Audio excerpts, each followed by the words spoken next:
Peace, peace, peace, beloved.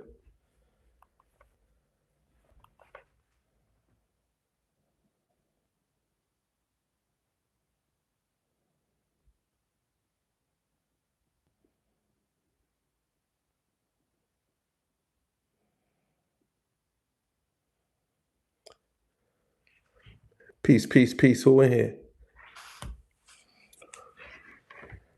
Let me know who in the building, y'all.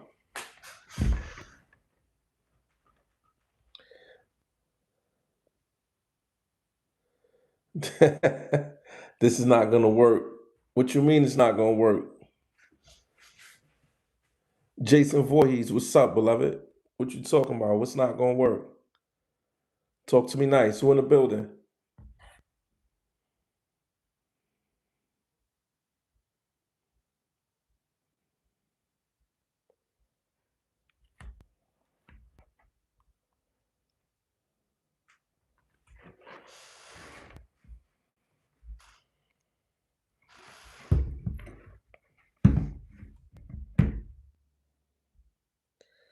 It's not gonna work. What's not gonna work? It's been working. How is not gonna work and it's been working?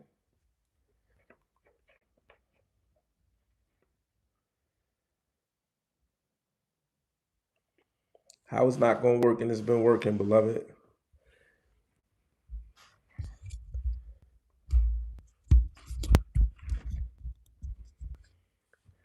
Peace.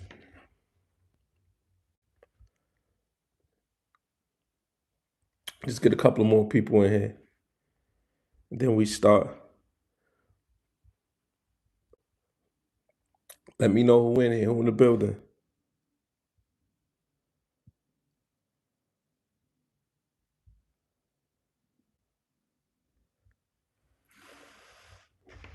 All right, we got 12 people in here. All right, today's live is about territorial spirits and how it relates to the streets.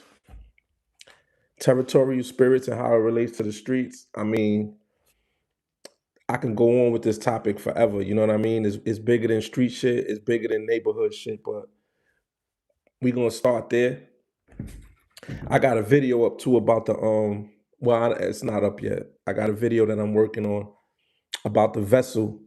The vessel. I don't know if y'all know about the tourist attraction in New York City in Hudson Yard. They got a big tourist attraction down there in Hudson Yard, and people keep unaliving themselves there. It's only been 4 people so far, but it was like 4 people in the first 2 years. And I did a little research and found out that Hudson Yard between 10th and 11th Street was called the Avenue of Death back in the 1800s because they had a train that used to run through the city, and the train ended up hitting a few people, a lot of people actually, and they started calling it Death Avenue, and that's where they built this thing called the vessel. I don't believe in coincidences.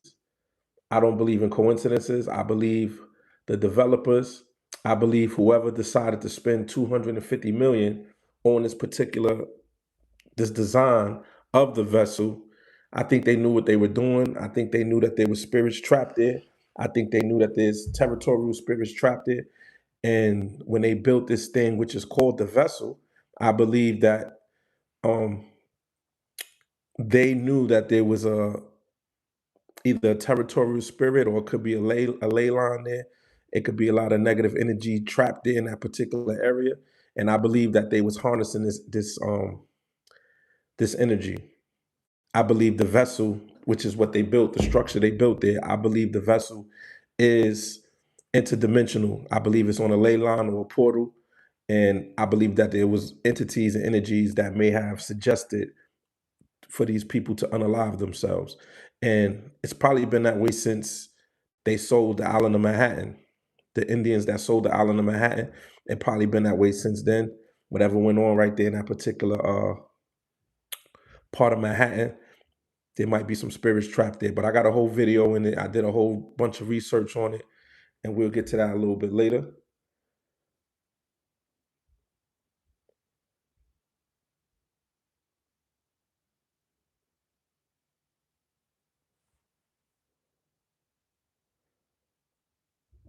They closed it down years ago. Now it's reopened. Yeah, they reopened it. They reopened it. There haven't been any unalivements there since they reopened it, but they did reopen it. They reopened it last year.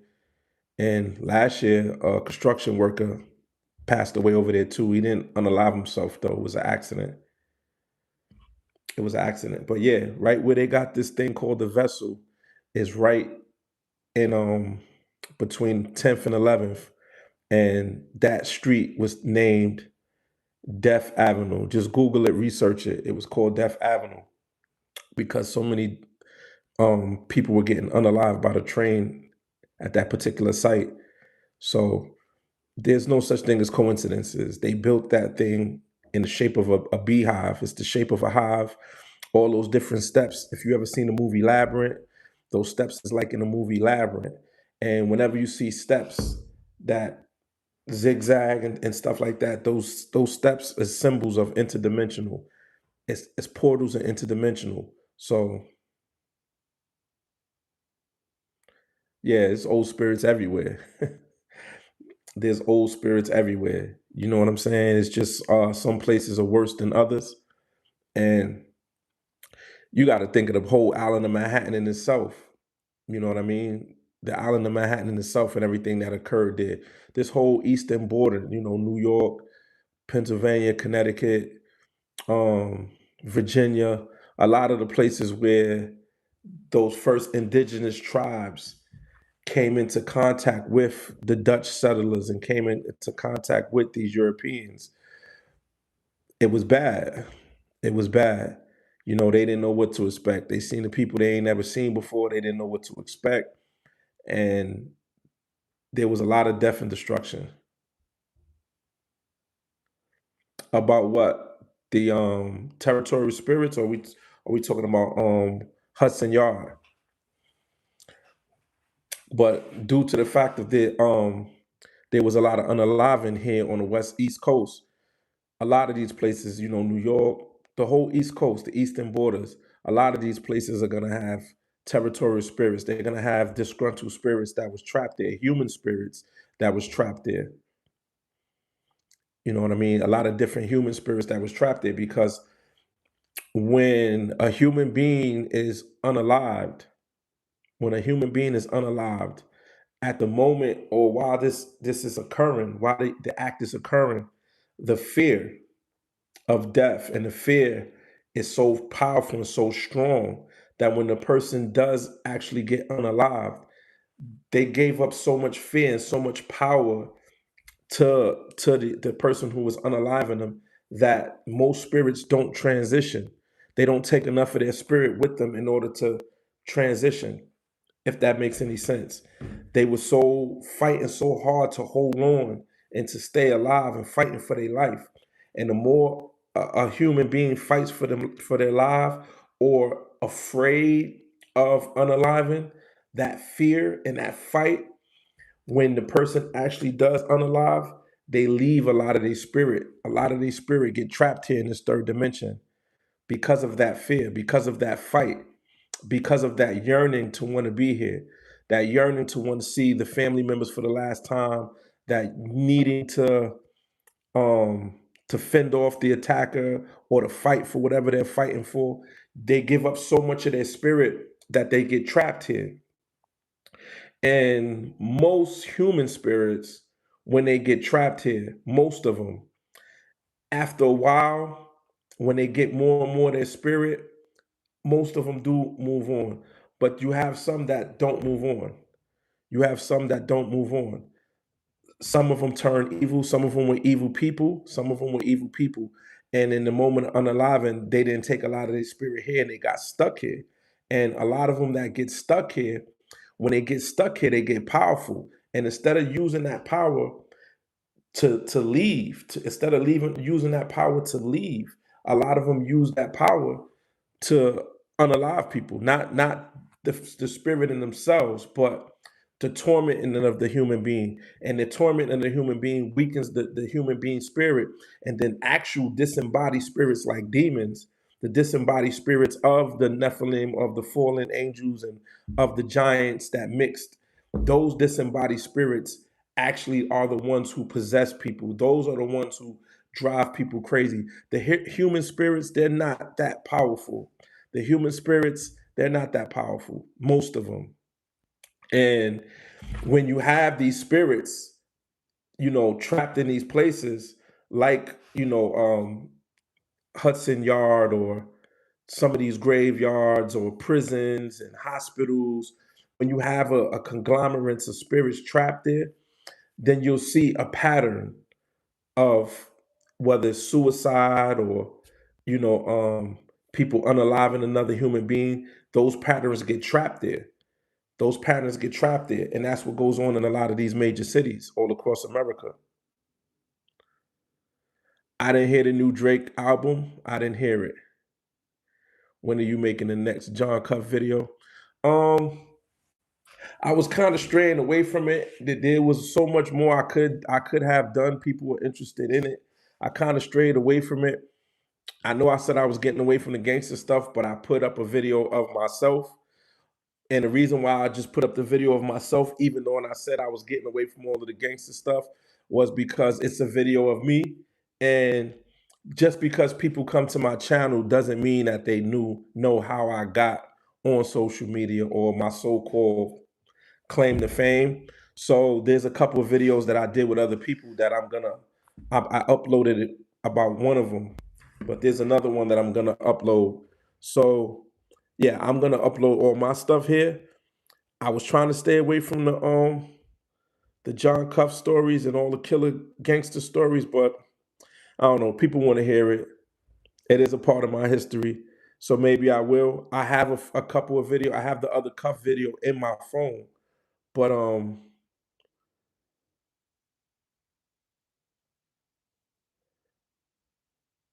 but it's been hard to get him up here.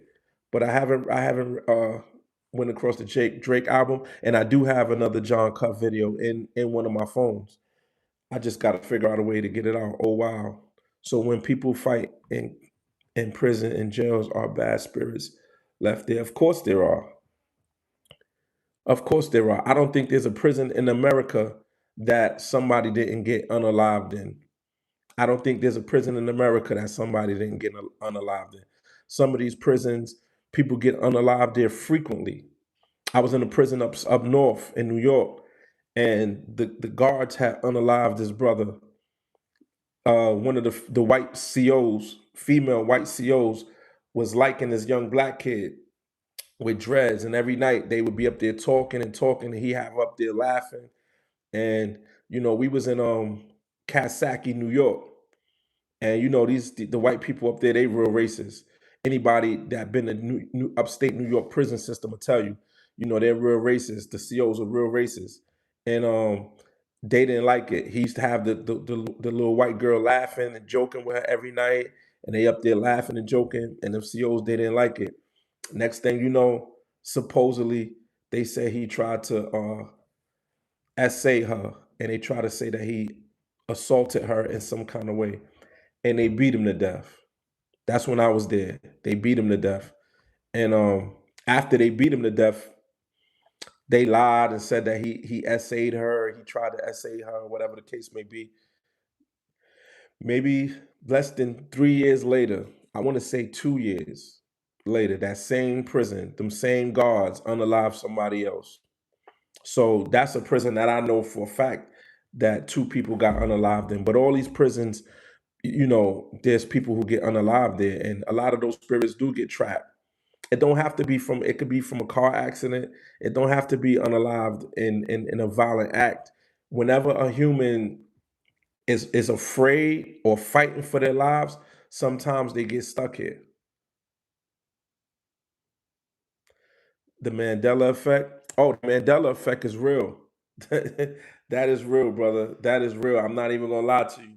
That the Mandela effect is real. I experienced it maybe a few months ago. I was with a childhood friend, and we was riding together, and he had his brother on the speakerphone, and his brother took was telling him that he made up this song that was my song. And me and his brother was like, man, everybody know that is my song. his brother was adamant that it was his song.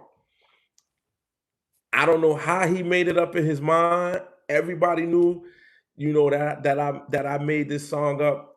It was actually just a chorus, and man, he was adamant about it, and I couldn't believe that he believed that this was his when everybody know that it was mine. But somewhere, some along the lines in his mind, he made up the song. So I knew we was experiencing the Mandela effect right then and there. You know what I mean? And I don't even think that's could be considered the Mandela effect, because if we ask 10 people, all 10 people gonna say that is my song, that I made that's particular hook up. He's the only one, but in his mind, he was adamant. I couldn't believe it. But the Mandela effect is real. I believe we experience time loops down here, man. I believe that we experience time loops down here.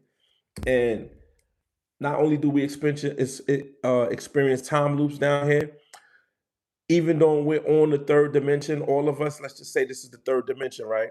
Before you get to the fourth dimension, it might be, the third dimension might be 3.0, right? To get to the fourth dimension, it might be, you go from 3.0 to 3.1, 3.2, 3.3, 3.4, and so on and so forth until you get to 4.0, and then it's 4.1, 4.2, right? So I believe that not only is there a Mandela effect, but even though we're all on the third dimension, I believe that there are places on Earth where the dimensions, you get lower into the second or higher into the fourth. I believe that. I believe that wholeheartedly. I believe that prayers and meditations and certain things like that, you can go into some churches and they may be vibrating high. They may be, and the whole church might exist on the fourth dimension, right? And how you know that is just if we just take the physicality, take the spiritual aspect out of it and just use the physicality. It's like when you go into a building, you know what I mean? If you could work in a building that might have 30 stories, every day you might only be, your elevator key might only get you to the 10th floor. You're only experiencing what's going on the 10th floor. On the 11th floor right above you, you could have worked there for 30 years and never been on the 11th floor. So you don't know what's going on the 11th floor or the floor below you. It's just like in a household. You might have one child who's, coddled by the parents and loved by the parents, and then the other child may be the black sheep. So their experiences in that house will be different. The one kid the child who's loved may experience in his room may be different from the black sheep or the child who's neglected or abused in their room. They may be in two different dimensions in the same exact house, if that makes any sense, right? So when they grow up and they both tell their story, this person, if you interview one, he'll be like, yeah, I had a good mother, good father. We had a wonderful life. I had loving and caring parents. But the brother who grew up in the same exact house would be like, my parents were horrible. They was neglectful, whatever the case may be. I had a rough upbringing. It was horrible for me. And they was born in the same house, raised in the same house. That's not kind of the Mandela effect, but it's a showing how there's two dimensions in that same house. They're both on two total different dimensions, not even on the Mandela effect, because this is actually his perspective of the house opposed to the other brother's perspective of the house, right? So there's a lot of that going on down here. That's why that saying goes, there's three sides to every story: my side, your side, and then the truth. Because sometimes what we perceive to be truth comes from a standpoint of what your perception is, right? What's true to you.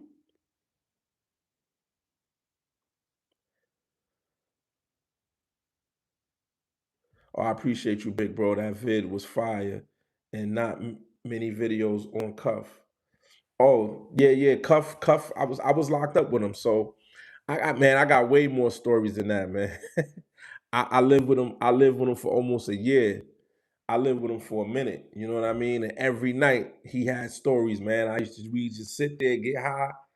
You know what I'm saying? Like I said in the video, whenever I would come in the cell and I seen two sodas and some sandwiches, I already knew he wanted to stay up till 5 in the morning and we'll get high. He'll just tell me all kind of stories, man, about all the things he done.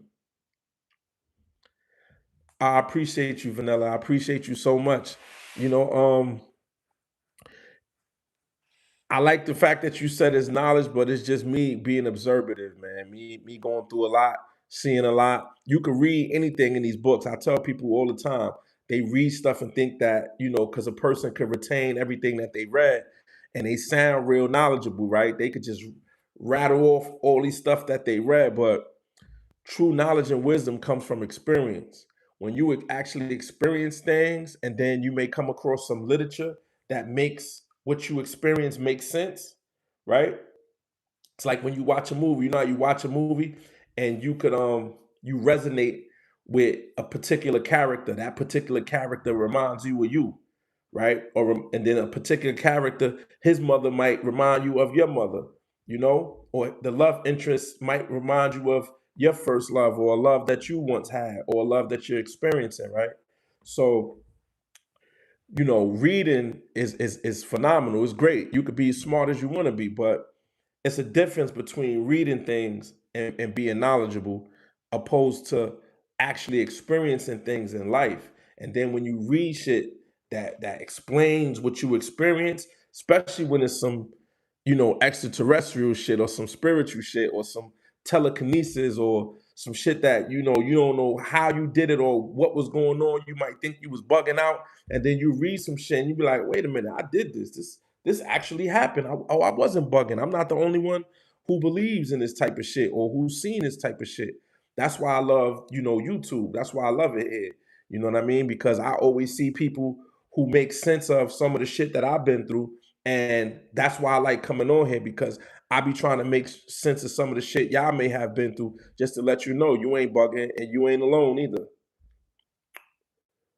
Hold on, let me see. Does every human have a soul? No, I'm not a Muslim, Vanilla. I'm not a Muslim, but I do believe in a creator. I do believe in the Most High, but I'm not a religious follower. I don't have a religious belief.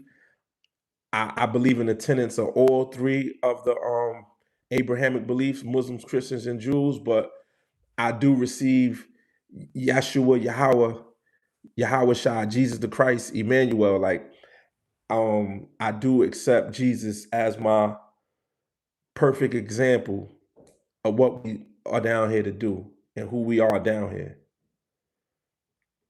Does every human have a soul or just some of us? I don't believe all I don't believe all of mankind has souls. There's a difference when you say human. I think there's a human. I think we have mankind. I think there's a lot going on down here, man. A lot of us, I don't believe all of us do have souls. I don't believe everybody that we see and that we communicate with and we speak with, even on they look human or they perceive to be human, they all ain't human. They all ain't human. Some are reptilians. Sometimes you have demons who come in the form of humans and they could interact with you. And you could touch them as I'm touching myself. We got some of that going on down here. We got some reptilians down here. We got some shapeshifters down here. We got all kind of shit. For real. I ain't never seen none myself. I'm not gonna say that. I've never seen. Let me rephrase that. I've never seen, as far as I know, I ain't never seen like a shapeshifter or a reptilian. I know they exist, but I have seen spirits leave and jump in and out of a human's body. I have seen that. I have seen somebody who was walking around talking to themselves, and when the spirit left them, the person was his natural self and told me that he'd been in that state since 96, and this was 2012. I've seen that. I've seen a person's eye change twice, where I'm going at it with a human, and the minute the spirit leaves, I seen the eyes go from dim to bright, and the person apologized and their whole attitude changed. I literally saw when the spirit left the person. I've had that experience twice. So three times I've seen spirits leave a human being. I've never seen them enter, but I have seen them leave. And I did see some shit that I'm not sure what it was before too. I saw some shit that I don't really know what it was. You know what I mean? It was a human. It just looked at me in a kind of way that I knew that it was in a human form, I should say. And it looked at me in a way that I knew that it wasn't a human. You know what I mean? If that makes any sense. Is AI demonic? I believe so. I believe a lot of the I believe a lot of this AI stuff is demonic. I believe these people who made these technologies and these phones and some of these things, I believe that the frequency in some of this stuff is not just from a database. I don't believe it's from a database. I believe some of this shit is an entity answering your question. I believe that.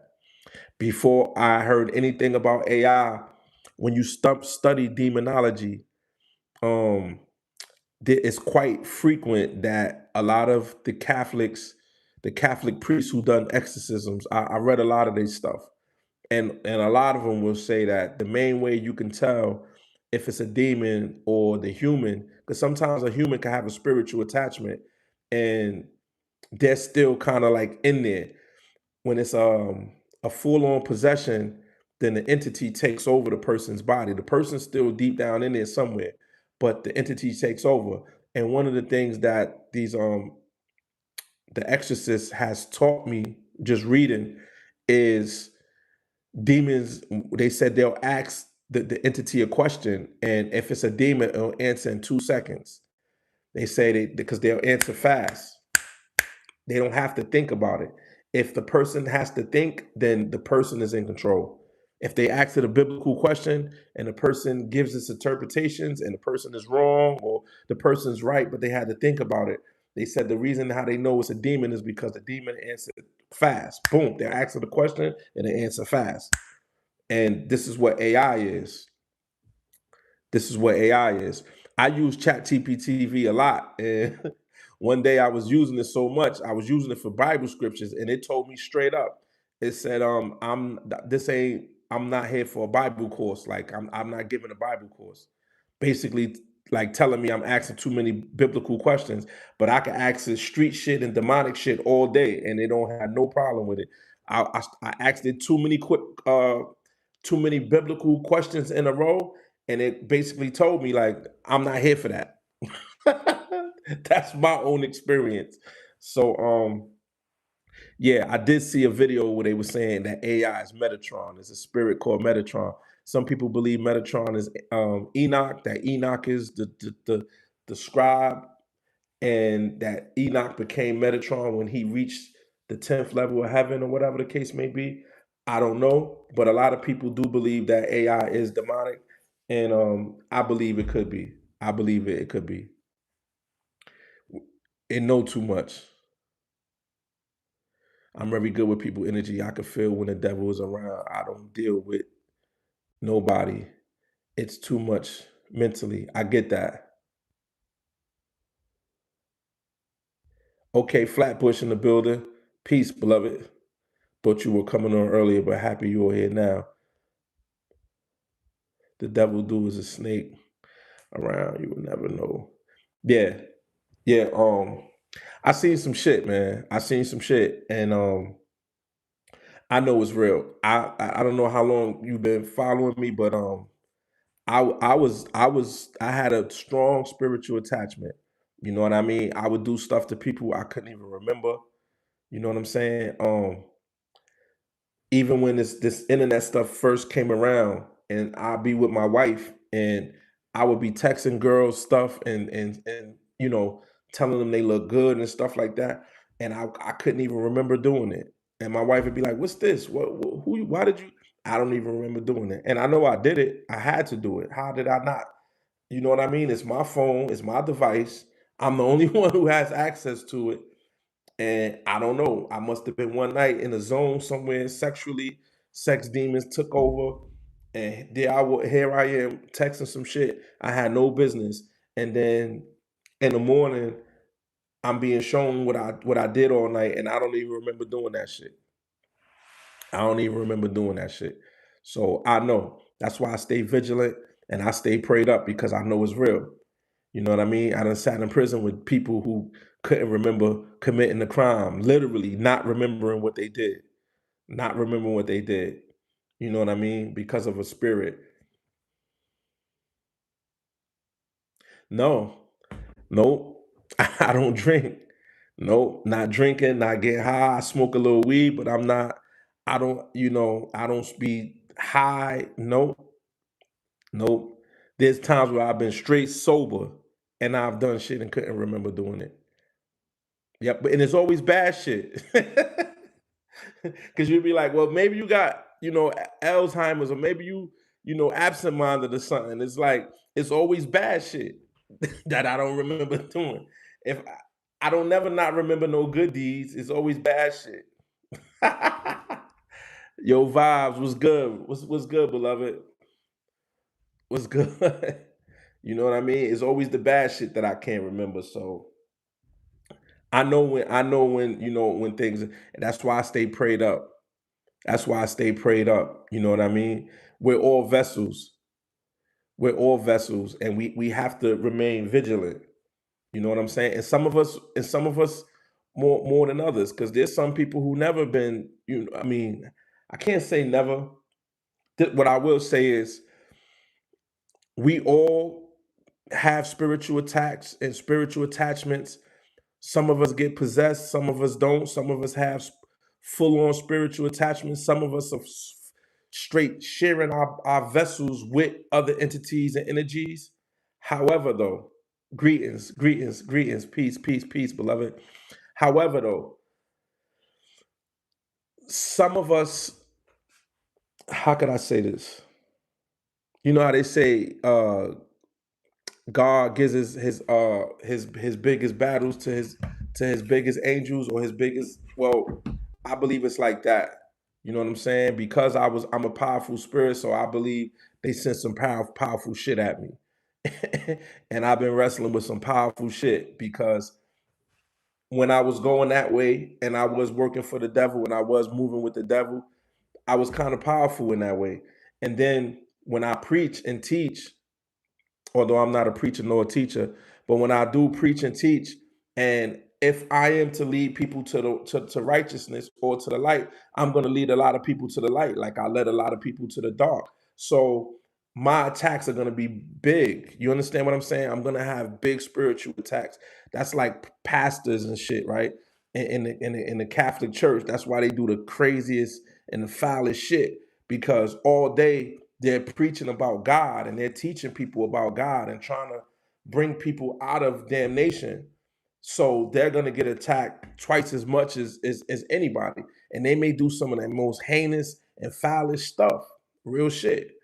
You know what I'm saying? It's because of what they're going through. If they preaching God 7 days a week, right? So they have a force field shield of protection around them, because they're constantly praying, meditating, and they're speaking God, they're speaking grace, they're speaking love and light all day. So for months or years, sometimes they can keep what we call the enemy or the devils or the demons out of their circumference, completely out of their circumference, right?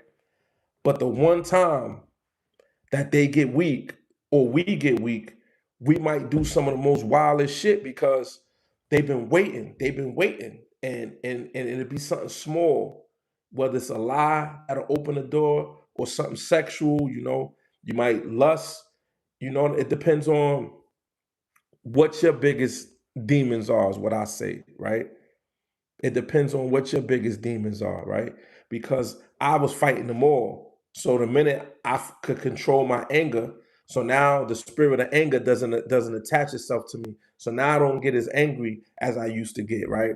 So what'll happen is, now, because I kind of beat anger, so now they'll use sex. Now the sex spirits will come, and the woman that I've been trying to get, or somebody I've been trying to talk to, now they ready, but I'm in a relationship, or I'm in a marriage, or I have something going on when I'm not supposed to violate the relationship that I'm in, and I'll violate, and then once I violate, free game now. Now I'm angry. Now I'm getting high. Now I'm running around and I'm back to being Bucks again. Brother Soul is tucked away and I'm full-fledged Bucks again. And then I got to catch myself all over again. Why are we most black leaders light-skinned? Elijah Muhammad, Farrakhan, Bobby Seale, Jesse Jackson, Obama. Bobby Seale wasn't really light-skinned. Maybe you're thinking about Huey P. Newton. Huey P. Newton was light-skinned. Bobby Seale was a little darker than me. But I don't know. Spirit of anger doesn't belong to me. None of them spirits belong to us, beloved. Anu, I like that name. A new moon. I like that name. None of those spirits belong to us. I might be into something or onto something. Yeah, Huey P. Huey P. Newton was light skinned. I don't know why. I don't know. I don't know why. I don't know why a lot of our leaders are so called light skinned. I don't know. I appreciate you, but yeah, none of those spirits. I don't embrace the spirit of anger. I don't embrace the spirit of lust. You know what I mean? Lies, deceit. I don't embrace none of them. You know, but I know my biggest ones. I know the ones that I battle with the most. You know what I'm saying? And when you read, when you study spirituality, it's like when they talk about sex demons, right? The people on earth who have the most sex demons, do y'all know who the people on earth who has the most sex demons? Do y'all know who the sex demons desire more than, well, I'm not going to say more than anybody because they desire children as well. But outside of that, right, outside of children, do y'all know who are the people, a group of people who have the most sex demons?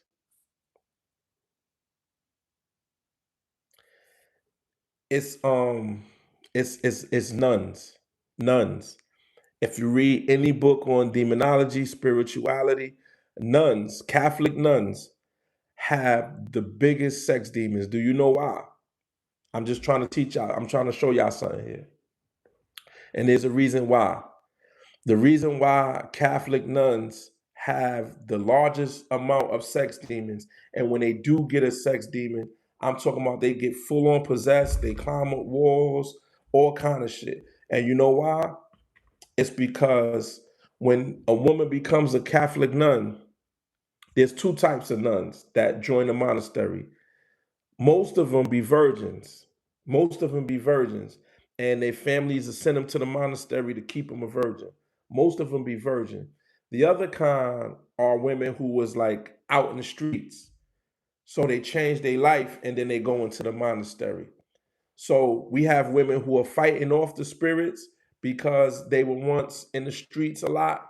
So they join a monastery and they may not have had relations with a man or anyone sexually for years. And this relationship with God, they're using a relationship with God to cancel out anything that they've done and to keep, you know, those acts off their mind. So they're praying and meditating. So this makes the spirits, the sexual spirits, want them even more. And then when you have a virgin who's in the monastery and she's praying and she's meditating and she's learning these ways of God and she's speaking of God, they become excited. Like if you ever watched the Twilight, like remember the vampires, they like the fairies, right? Because the fairies had so much good energy, they wanted the blood of the fairy. And this is why a lot of these things they do, like the Epstein files and R. Kelly and all of them, the spirits that's attached to them, like the innocence. So children and nuns are the ones who get the biggest, they feed the most off of, and they're desirable because of the innocence. Because of the innocence. And a nun is older. So when a nun is in her 20s or her late 30s or her 40s and 50s and never had a sexual experience, these entities want that. They want it. They want that energy. And that's why they do what they do. And this is why a lot of these stars, they use children as well. Even the Catholic priest, this is why the Catholic priest, they desired a boy, because it's not really the priest, it's actually the entity that's attaching itself to the priest, and it lives vicariously through the priest. And the priest may continue to do these acts over and over again because he's sharing his body with this entity. And I believe these priests know what they're doing. I don't believe they're innocent victims in this. I believe these priests know what they're doing. So, some of them. So,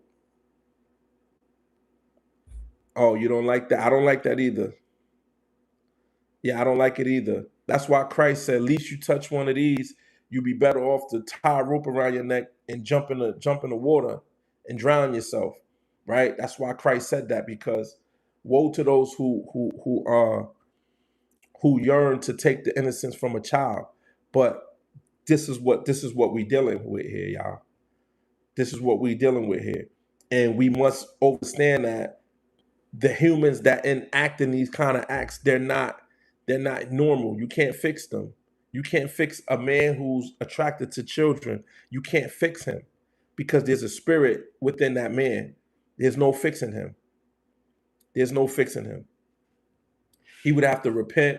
He would have to have an exorcism. He would have to have a whole lot of things. And even then, he still have to be vigilant in his prayers and meditations to keep himself from being attached to that entity who wants that feeling again.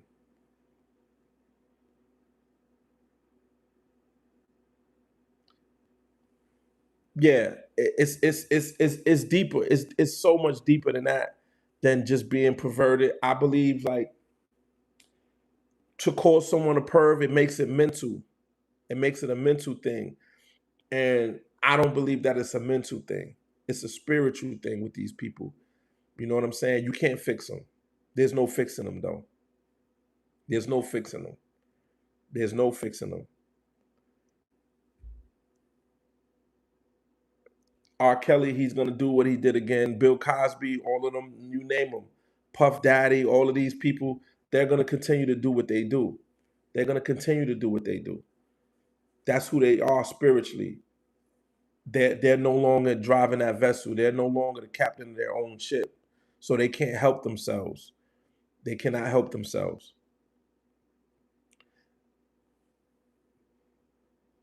And I've been around some of the most horriblest killers, you know, America has seen, being in the United States penitentiary, right?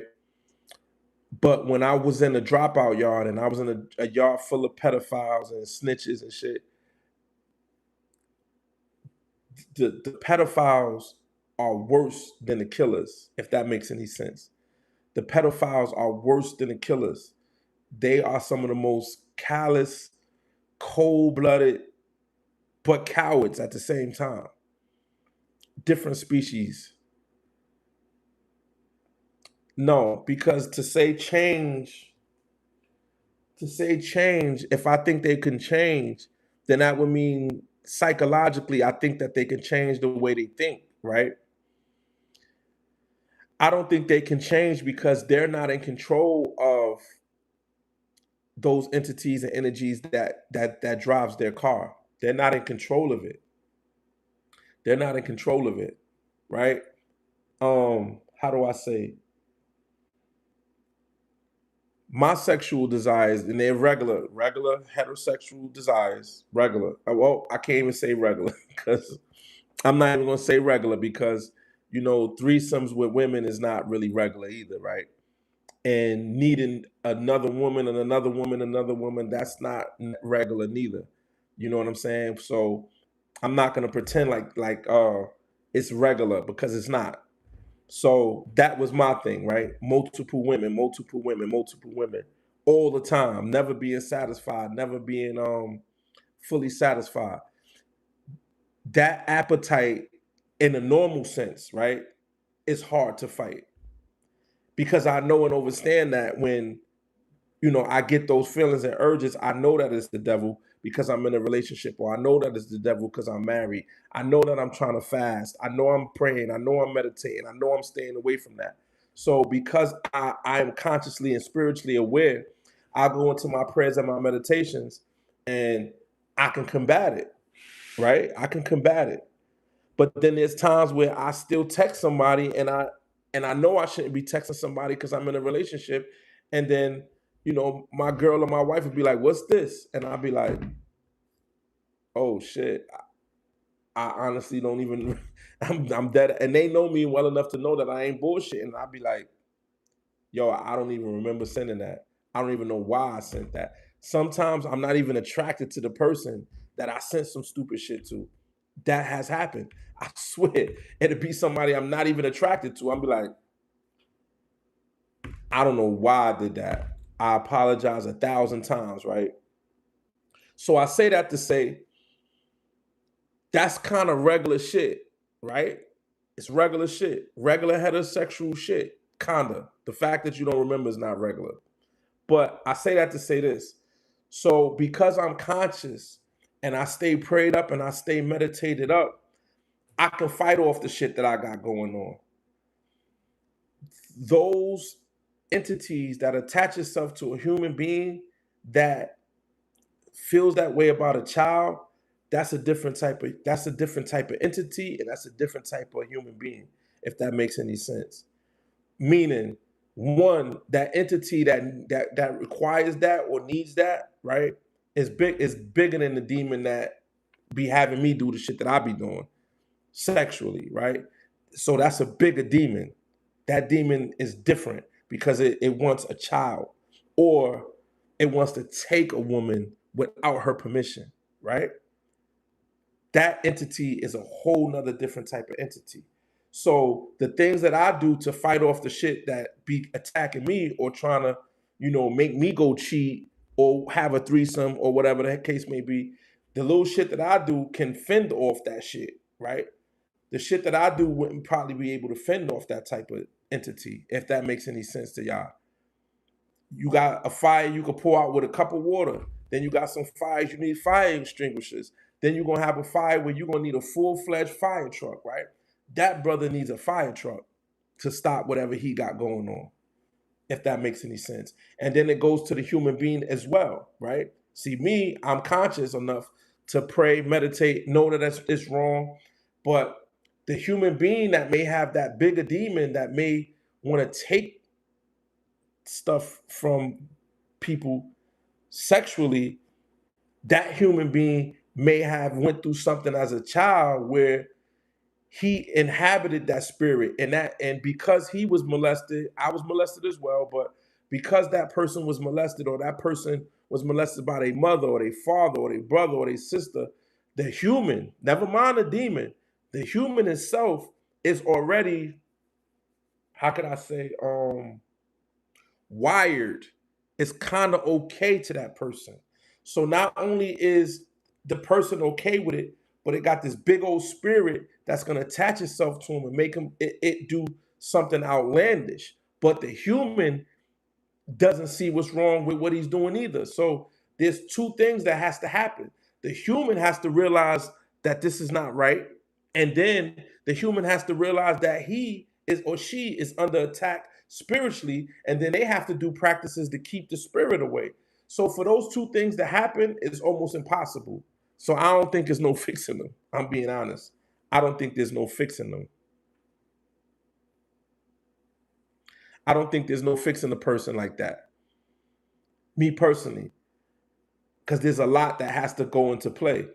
When you think about a person who uh, attacks a woman and she's crying and fighting and telling this person to get off of them, and this person can get aroused by a woman saying no, crying and pleading and saying please. Just imagine the fear in that woman's eyes and in her heart, and her crying and fighting for her life, and this person can get aroused by that. That is not a human being, ladies and gentlemen. Nobody is home. That is not a human being. A person that can get aroused at a person, a child or a woman begging and pleading for the person to stop, and that person gets aroused, that is not a human being. You can't fix that. I'm sorry. There's not a psychologist, psychiatrist, there's not a drug. You can't fix that.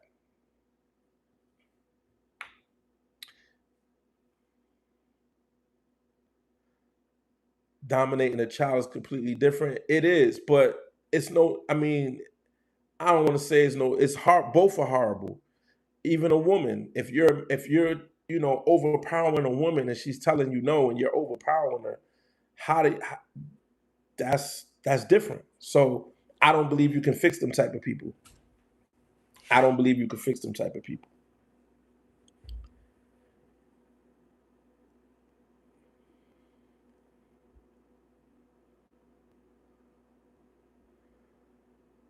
Oh, what y'all got going on in the comments?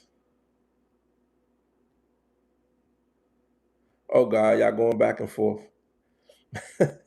But so no, I don't believe you can fix those type of people. I believe they're unfixable. There's a lot going on.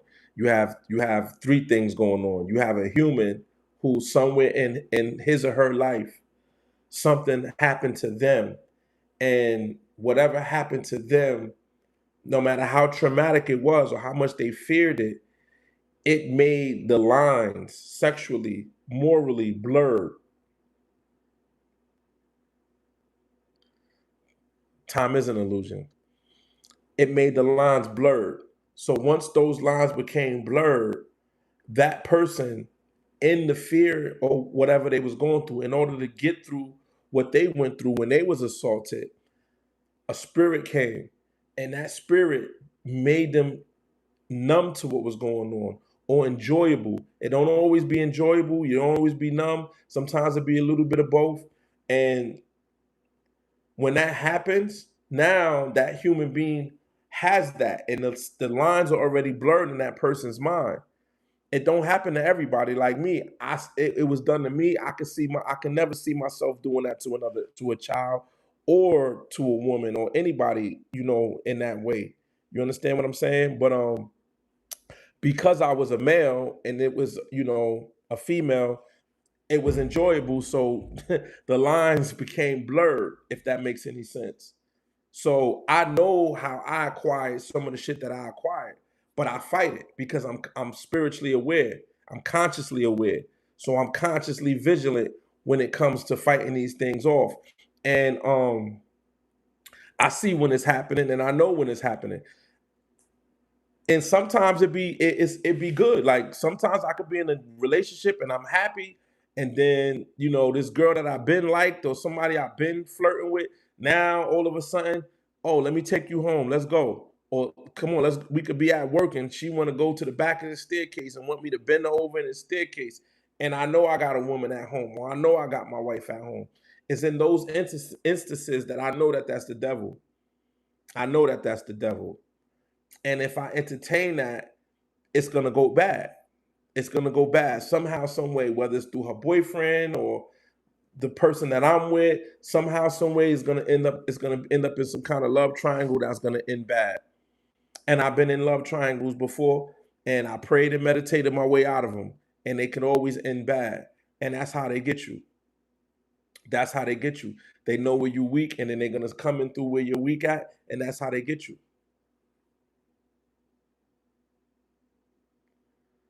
Doing something that you hate. Well, yeah, yeah, yeah. Time is an illusion. Time is an illusion. If you're having fun, when they say time flies, when you're having fun, when you're having fun, time flies. When you're doing something you don't like, you'd be like, oh my God. And then also, if you ever did what they call adrenaline, um, in higher states of consciousness, just like in the movies, time can slow down in higher states of consciousness. Have anybody in the chat ever experienced that? Have you ever been in something, I don't know, running from the police or in a shootout or in a car crash and everything slows down? I've been in all of the above. And I don't know if it happens to everybody, but I've seen people and had discussions where it has happened. And yeah, for me, time slows down. Sports? Oh, okay. Okay. Maybe in sports, because yeah, I guess the real good basketball players, everything tends to slow down and they can see everything. It's like the movie Equalizer, right? That's how I know time is an illusion. When I'm in a heightened state of something, whether it's running from the police, shootouts, car crashes, I've been in all of the above. And every time I'm in one of those heightened states, everything slows down. Everything. And that's what happened when I had my spiritual awakening. And it's also what happened numerous of times when I was on Rikers Island. When I used to get attacked on Rikers Island, guys would be jumping me and I would see everything. It'd be just like in a movie. And everything would slow down. But it's weird because when it was happening to me on Rikers Island, unlike all the other times, like while I was in a car crash, when I'm running from the police, or when I've been in shootouts, and in all three of those occasions, I'm scared. If I'm in a shootout, I'm scared. If I'm running from the police, I'm scared. I'm in a car crash, I'm scared. All those times when everything slowed down, it was in slow motion, and I could see everything that was happening. It was fear induced, right? And they say those endorphins, I think it's called, and that happens from a heightened phase, right? Now, when I was on Rikers Island and things used to slow down, this was the weird part. I wasn't afraid. I was praying and meditating so much. I had stopped eating meat. I was praying. I was meditating. I was carrying my Bible. I was saying mantras all day, every day. And every time I got attacked, adrenaline. There you go. Thank you. Adrenaline. Right. All the other times when I'm in a heightened state of fear, my adrenaline kicks in and the adrenaline makes everything slow down. And I could see everything happening. Now, the other time where it happened was from me praying and meditating and vibrating high. When people would attack me on Rikers Island, everything would slow down. And in those heightened states, I would be able to see everything. Everything. Everything happened so clear, but I wasn't afraid. I wasn't afraid. And it was just like in the movie The Matrix, just like in The Last Dragon or those Kung Fu movies where you see them making a move and everything is in slow motion. I swear, I done been attacked by gang members and everything was in slow motion. I swear to you. And it seemed like I could see the punches, I could see the reaction on their faces, I could see the COs, I could see the reaction of the people watching me get attacked. And the difference in those instances was I was not afraid. I was not afraid. I was aware and I was not afraid. And I came out on top every single time. And that is I could and that's what I was saying about the book, y'all. This is what I was saying earlier. Life, man, when you on a journey, when you on a journey and the Most High has, or God, for lack of a better term, when God has his hand on you, for lack of a better term, man, and these movies will show you when I watch The Matrix and I watch those fight scenes and I watch shit like that, it only proves and shows me that time is an illusion, fear is an illusion, and we're living in a fucking simulation. And we can do whatever we want to do down here. We are some powerful beings, man. And as I say that, I'm still flesh. I'm still human. Why were they attacking me? I call it anxiety. They were attacking me because I was in a gang. When I first went to Rikers Island, I was on a gang. I was in a gang, and I was a leader of the gang. So when I was on Rikers Island, being a leader of the gang, I stopped gang banging on Rikers Island. So because I stopped gang banging, the gang that I was a part of, they didn't like that I stopped gang banging. And the whole jail in Rikers Island knew that I was of the other gang. And the gang that I was in had beef with the whole jail. They had beef with everybody. So I had to worry about all the beef I had from the gang that I was in, because the people who were trying to get me, they didn't care whether I was in a gang or not. You know what I'm saying? I had these same glasses on. They was like, yo, the guy with the Cartiers who wear the suit to court, he wears a suit and he carries a Bible. When you see him, get him. So every time I went to court, I got attacked. And every time I get kicked out of one housing unit, I go to another housing unit and they'll attack me again. But I'm telling y'all, I was praying so much and I was meditating so much and vibrating so high that for the first time in my life, I was not afraid. I was not afraid, and I'd be praying and meditating in the free world, trying my best to get there, to feel the way I felt when I was on Rikers Island. And I still haven't been able to match that level of presentness, like being all the way present. being all the way present, where you have no fear, you have no worries, you have no stress. You're just in a state of bliss in the worst situation. I was on Rikers Island. I was facing a lot of time, and man, I was vibrating so high, y'all. I was moving the judge. I moved the prosecutor, the lawyer. I ended up beating the case, and I should have got cut, scratched. My jaw should have been broke. My glasses didn't even get broke. I was vibrating so high at that time, and that was an experience. What's up, beloved? What's good? Anxiety and adrenaline mix with too much fear.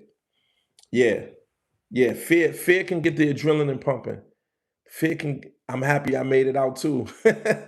I'm happy I made it out too. But I'm glad I went through everything that I went through though, because like I said, time only slowed down due to adrenaline rush when I was afraid. All the other times in my life, it only happened when I was afraid.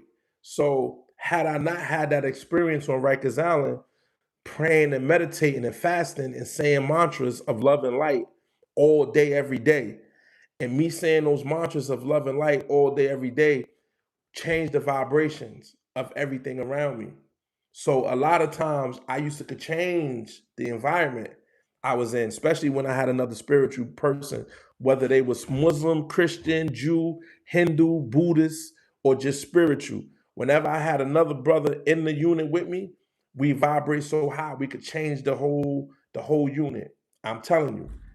I'm telling you, it was so crazy that COs would assume that I was still in the game. They'd be like, "Man," because in Rikers Island they didn't want you to get comfortable, so they would move you every I think it was every 60 or 90 days. I can't remember which one it was. Every 60 or 90 days they'll move you to another unit, and every time they would move me, the COs would be upset. They'd be like, "Man, I want you to come back to my unit, man. You keep these young boys in check. When you hear it's so peaceful." They thought that I was a gang leader still, and I wasn't. I couldn't tell none of them gang members what to do, but that was the CO's way of telling me that they noticed that I changed the vibrations of the unit. And everywhere I would go, I would change the vibrations. So the times when I got attacked is because I came fresh to a unit, if that makes any sense. I wasn't there. I didn't wake up in the morning, say my prayers, start my meditations, or be into a fast where everything is vibrating high. Whenever I would move, I would either get attacked, or when I went to court, sometimes I would get attacked. But man, when I say no weapon formed against you shall prosper, I mean no weapon formed against me prosper. I got some stories, some stuff that I should have never got out of. And I swear, every time I got attacked, I had my Bible and I had my legal work. And I'm telling you, I had one of them blue Gideon's Bibles. I'm telling you, my paperwork wouldn't even come out of my folder. I'm telling y'all. And I don't care if it was 5 people or 15 people attacking me. I would make it out with my Bible, and my paperwork wouldn't even come out my folder, y'all. Did I do all my time? I was on Rikers Island for like 20 months. And then I went upstate for like 6 months. I did 2.5 years. I did 30 months on that bid. So I was on Rikers Island like 19, 20 months. And it was a rough 19, 20 months. I'm telling you. I'm telling you, it was rough. But I had my spiritual, this was in 2013. So I had my spiritual awakening in 2012. I got locked up in January of 2013. I was on the run. When I had my spiritual awakening, the whole time I was on the run. So I finally got busted, and then that's how I got to Rikers Island. But I'm telling y'all, when I was on Rikers Island, man, it was going up. It was up. You know what I'm saying? But through prayers and meditations, I begin to, when you watch the movie The Matrix, I begin to see now because I experienced it, right? I'm telling you, that movie, The Matrix, movies like The Matrix, The Last Dragon, the Star Wars series, a lot of those series, when there's a teacher teaching somebody how powerful they are to alleviate fear and to use love and faith as a weapon, even though you're not physically trying to harm nobody, if that makes any sense. When you have a force field shield of protection down and around you, and you have belief in a higher power, and you know that love is surrounding you and protecting you, man, I am telling y'all, ain't nothing like it. And I was living in the matrix, y'all. I'm telling you. I was like a Jedi Knight. I don't know if y'all familiar with the Star Wars series, but man, it was so crazy that I could tell people that I didn't want them there. Like it could be a negative person, say somebody just got out the box. He stabbed somebody, he cut people. Everywhere he go, he stabbed and cut people. I'm telling you, I done had COs, I done had COs.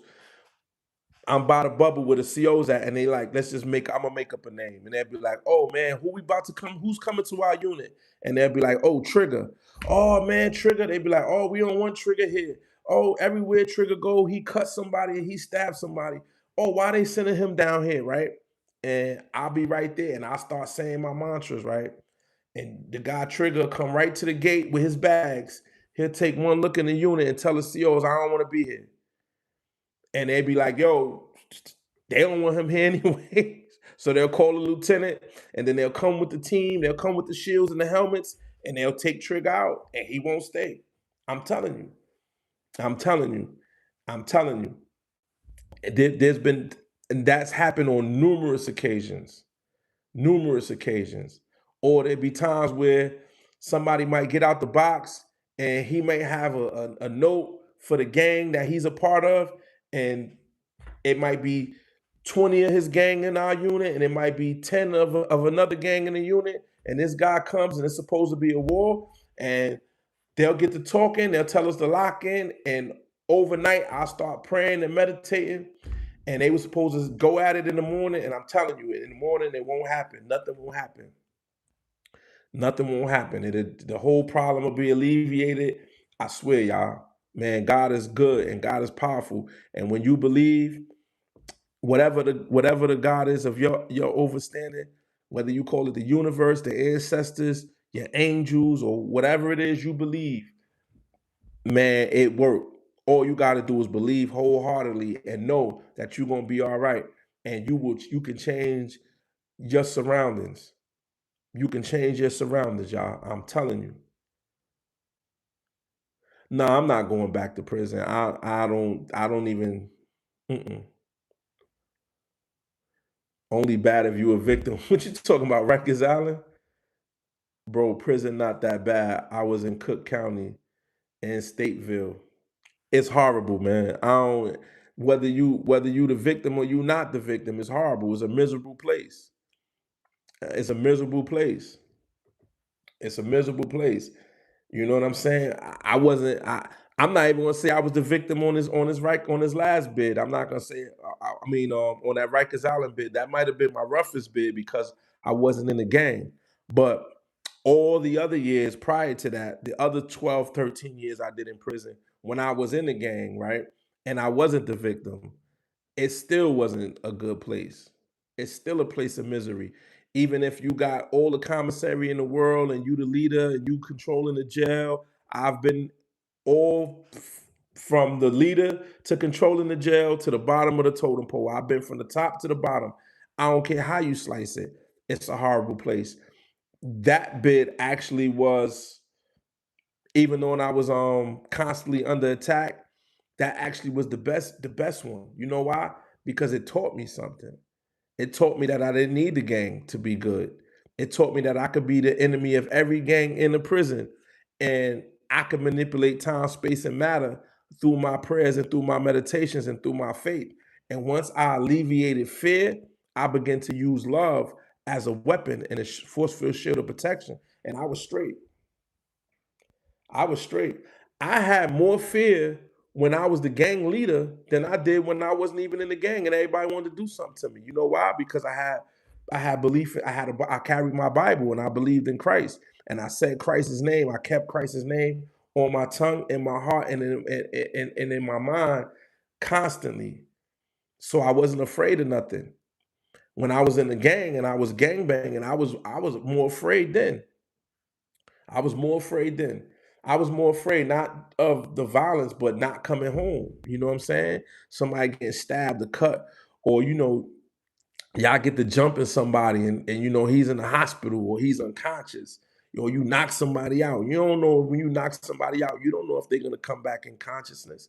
You jump somebody here in the hospital, or you got somebody stabbed and they come lock y'all down. Now you praying that the person live so you don't get a new charge and stuff like that. That ain't good stuff, man. That shit is horrible. I don't care if you're the victim or the victimizer. It's a miserable place. Horrible.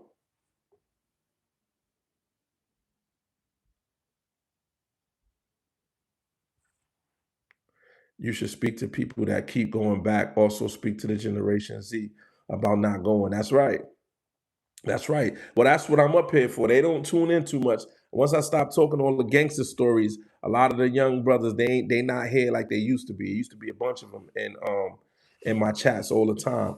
But that's who I'm here to speak to. You know what I'm saying? Because man, it's a trap. It's a trap, man. And it sounds crazy, man, but some people be more comfortable in jail than they are in the free world.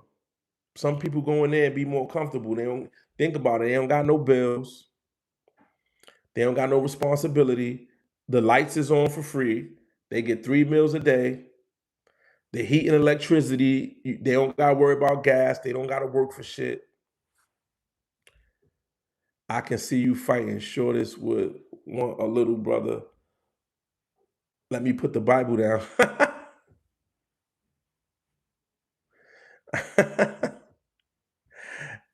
Man, I ain't had no choice, bro.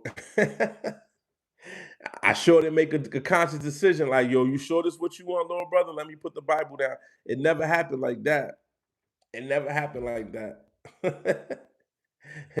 It wasn't no talking. Either way, either which way it went. Either I was the aggressor or I was getting attacked. It wasn't much talking, man.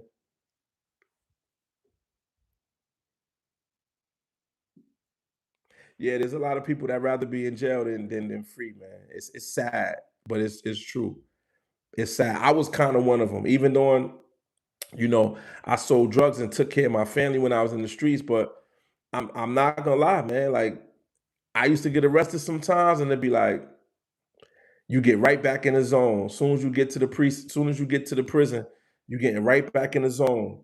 You know what I'm saying? You order in your commissary, somebody slides you a weapon, then you start asking who's in what unit, and this person is here, and you start sending. Man, that shit is it's a sick state of being. And it's not even just the prison, it's even in the streets too, the whole lifestyle. I watch some of these brothers, you know, still, gang banging and stuff like that. And it's like they privy to who got what gang, they're privy to who's in what prison, they're privy to who got beef with who. These are all the things that you have to be constantly in communication and understanding of. And and these same brothers, they don't know who the vice president is. They don't know who the secretary of defense is.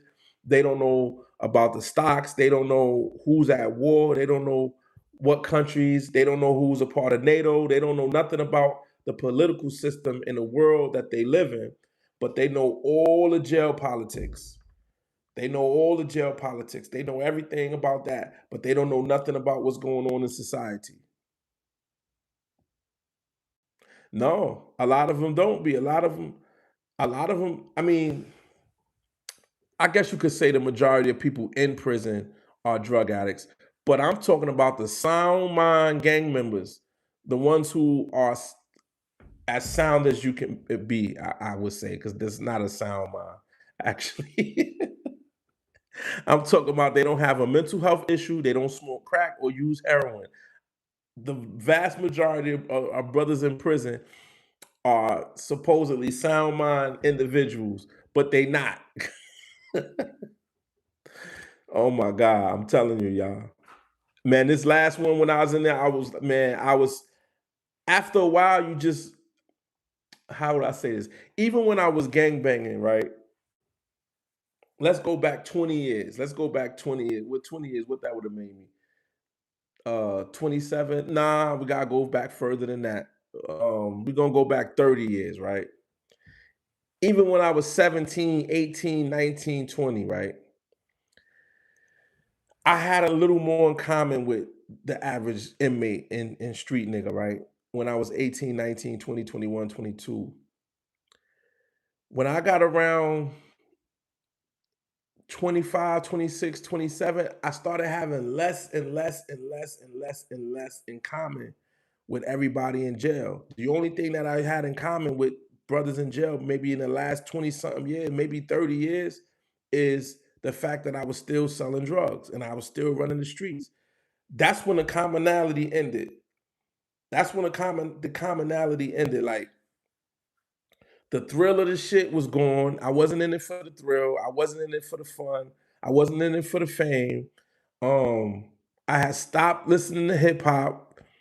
You know, I may have dressed like some of them, but I wasn't into sports. I wasn't into hip hop. I wasn't into collecting women. I wasn't into the talking about my sexual escapades and who after a while, it's like, you know what I mean? A lot of it get asinine. But what happened was on this last one here, man, I had nothing in common with niggas in prison. Only the fact that I was in prison. Absolutely, positively nothing in common with the hoodlum gangbanger in prison. I had nothing in common with him. Just the fact that we was in prison together. I couldn't even hold conversations no more. So what I started to do was I would just go along with the conversation.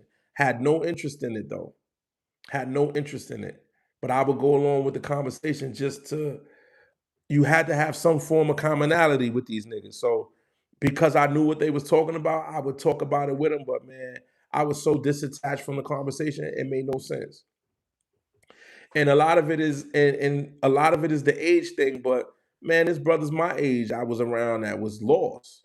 Lost, man. They fit right in with the kids. They could talk about the baby, baby, all of the babies and the little this ones and that ones. They know all the music. They know all the sports figures. They know all the love and hip hop stuff. They know, man, I don't know none of it. I've been out of tune with that stuff for maybe the last 20 years, man, or more. I'd be out of tune. I didn't, you know what I mean? It was nothing we could talk about. For real. Being from DC back in the 80s and 90s, everyone was built different. Yeah, way different. Way different. This world changed so fast. It's mind blowing. You was born in 81. All right, I was born in 79. So yeah, it has, man. It has. There was a time when things changed every like 5 years. There was a time when things changed every 10 years, and then 5 years now, from one year to the next, it'd be so dramatic changes. Everything changed so fast now. I was in the mall a couple weeks ago with my little brother, and they like 33, 34. And I went and picked up some jean shorts, and they was like, man, nobody don't wear jean shorts no more. I was like, I ain't even know. They was like, nah, bro, don't do it. They was my two little brothers and my little man, and they was like, man, no, don't do it, don't do it. I was like, man, I like these little shorts. They nice. They was like, man, no, nobody don't wear jean shorts. And I swear, they wouldn't let me do it. They said, no, we don't wear jean shorts. I was like, I'm so unaware that nobody wears jean shorts anymore. I'm so not aware. I didn't know. I had no idea. I had no idea, y'all. I swear I had no idea. I didn't know. But I'm gonna go get me a pair of jean shorts though. Trapping ain't what it used to be. Oh my God. Trapping is not what it used to. Trapping is it's a trap. Whoever named selling drugs trapping, that is a good term because that's exactly what it is. It is a trap. It is a trap. It's a mental, physical, and spiritual trap. It's a time loop. And street people are stuck in a mind state of street people. Street people rarely know what's going on outside of their little street, little world. And that's hip hop, sex, drugs, and entertainment. Most people in the streets or in the trap, they're trapped in that mind state. They're trapped in that spirit. They're stuck there. So to name it the trap was actually a good term because they are trapped. mentally, and spiritually, and physically in that condition, and they're trapped there. And it's a recycling from streets to the prison. And then you have some that are out here that's still in prison. They're still in prison. So when I was in it this last time, I was just so sick of it, man. I couldn't relate. I couldn't have. There was a time. It's sad to say this, but it's true. There was a time in prison, right, when I first started going to prison in the '90s. The brothers was so intelligent. Prison was full of intelligent niggas. I call them intelligent hoodlums. There was so many intelligent hoodlums in prison in the '90s and early 2000s. Now all those brothers, they either dead, home, and got their CDL license, or opening businesses, entrepreneurs, they writing books. All those intelligent brothers, they were smart enough not to go back. So on this last time, I was like, man, prison is full of young niggas and old dummies. If you were still in prison in your late 30s to early 40s, you're a dummy. Something is wrong with you. The young boys, the kids, in their 20s, early 30s, I get it. There's an excuse. I can make an excuse for them. They're young. They ain't fully understand what's going on down here. I get it. But me to have got locked up at 47, 37, and to spend 7 years in prison, I came home at 42. So from 37 to 42, when I bumped into somebody who was my age, whether it was from 37 to the 40s, they were stone cold retarded. Something had to have been wrong with them. I'm telling you, it was rare to find someone my age that was in sound mind and sound mind and body. It was a rarity. And the only time you met them, they was already in prison for a long time. You understand? If they was in their 40s, 43, 44, 45, they had been locked up for 15 years. You know what I'm saying? But to meet another sound body 41-year-old, 42-year-old, it was impossible. When you came across another 41, 42-year-old, you didn't know he was 41 or 42 until he told you his mentality. And prison preserved brothers, so they didn't look their age. You know what I mean? So you get to talking, and they'll be like, "Nah, man, I don't." They be like, "Man, you don't see little baby them on TV or the BET Awards or Love and Hip Hop, man, bro. You ain't watching." I'll be like, "Nah, I don't man, I'm a little older." Like, how old are you? I tell them, and they be like, "Yeah, man, I'm 40 something too." I'll be like, he looked like he in his early 30s. And mentally, you would think he was 17. You wouldn't know the difference. I'm telling you, you wouldn't even know the difference. He sit over there with the young boys. He knew all the slang. He knew everything that's going on. Man, I didn't know shit. I didn't know nothing that was going on whatsoever. I said, man, every day I was just like, man, I got to get out of here. I knew I wasn't coming back, though. I knew I wasn't coming back. I knew I wasn't coming back. I changed my life, not only because of cooperating with the federal government and nothing like that. I was just done. Period. And I couldn't see myself. I didn't know what would bring me back to prison. Wasn't going to be selling drugs. The same thing that brought me in and out my entire life. It definitely wasn't going to be that. Or gang banging wasn't going to be that. You know what I'm saying? Other than defending my family, I'm in a stand your ground state now. So somebody come over here. Don't come over here messing with us. But outside of that, I knew I wasn't coming back. I didn't. It didn't fit right on me no more. Prison didn't fit right on me no more. Even on the Rikers Island bid, the one where I said I was praying and meditating and stuff like that. Even on that bid, I thought I wasn't gonna come back on that one. I didn't think. I thought I was done then. I thought I was done. But the difference was in that Rikers Island bid, and the other one was I didn't cooperate in that Rikers Island bid. So no matter how much I was praying, no matter how much I was meditating, no matter how much I stopped gangbanging, nobody kicked me out. I didn't do nothing wrong. I just stopped gangbanging because it didn't fit right on me having a spiritual awakening. It didn't fit right with my spirituality to still be a member of a gang, right? And to be responsible for men, right? Because I was a leader. So I could have still been a leader and still secretly been spiritual. And it just doesn't work that way. So I had to lead a gang alone. But on the Rikers Island, the bid before the last one, when I was on Rikers Island praying, meditating, and all of that, the difference was because I didn't cooperate with the government, I knew once I got out for that case, I knew that if life became too hard and I began to struggle, I knew that I could go get a kilo of heroin or a kilo of cocaine from somebody. That was the difference. I knew that I can go back and do that. Did I want to? Did I think about doing that? No, but in all reality, I had no plan. The whole time I was on Rikers Island, I spent 19 months fighting my case. I spent 20 months fighting the case.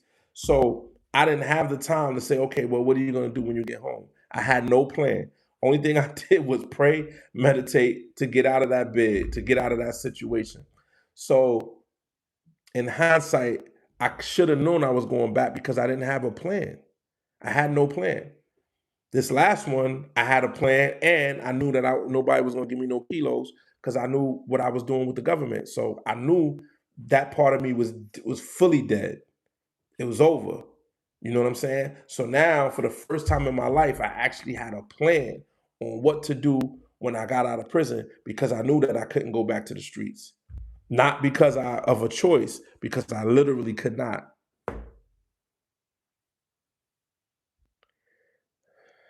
Oh God, dope dealers are the worst people to date. Don't date a dope dealer. Don't date a heroin dealer. Don't date a crack dealer, coke dealer, weed dealer. Don't date pimps nor prostitute, y'all. I'm telling you. What made me leave the streets for good? My bad, brother. I try not to. I try to read the comments and not. Hold on, let me fix this. Go back up. I'm sorry. Harlem 1K. What made me leave the streets for good? Well, I just kind of said that. What made me leave the streets for good? I just uploaded the video, kind of telling my story. I was forced. I got locked up in 2016 at 37 years old, a week before my 38th birthday, and the feds locked me up, and I was the head of an indictment in Pennsylvania, and they tried to give me a life sentence. And to avoid the life sentence, I ended up cooperating with the government. And even though I was only locked up for drugs, because I was a category six is the worst you can be. It's like the three strike law, or what New York calls a predicate felon or whatever. Well, the feds, they call it a career criminal. And I was a category six career criminal. And being the head of an indictment, um, I was going to get 30 years of life. So to avoid 30 years to life sentence for a couple kilos of crack cocaine and heroin would have fentanyl in it. I didn't know it had fentanyl in it, but I was looking at a life sentence, and not wanting to do 30 years or a life sentence, I cooperated with the government on 17 homicides that I was involved in. Yeah. My block I got indicted in Pennsylvania. My block in the Bronx got indicted on my birthday. I got indicted, and then my block got indicted.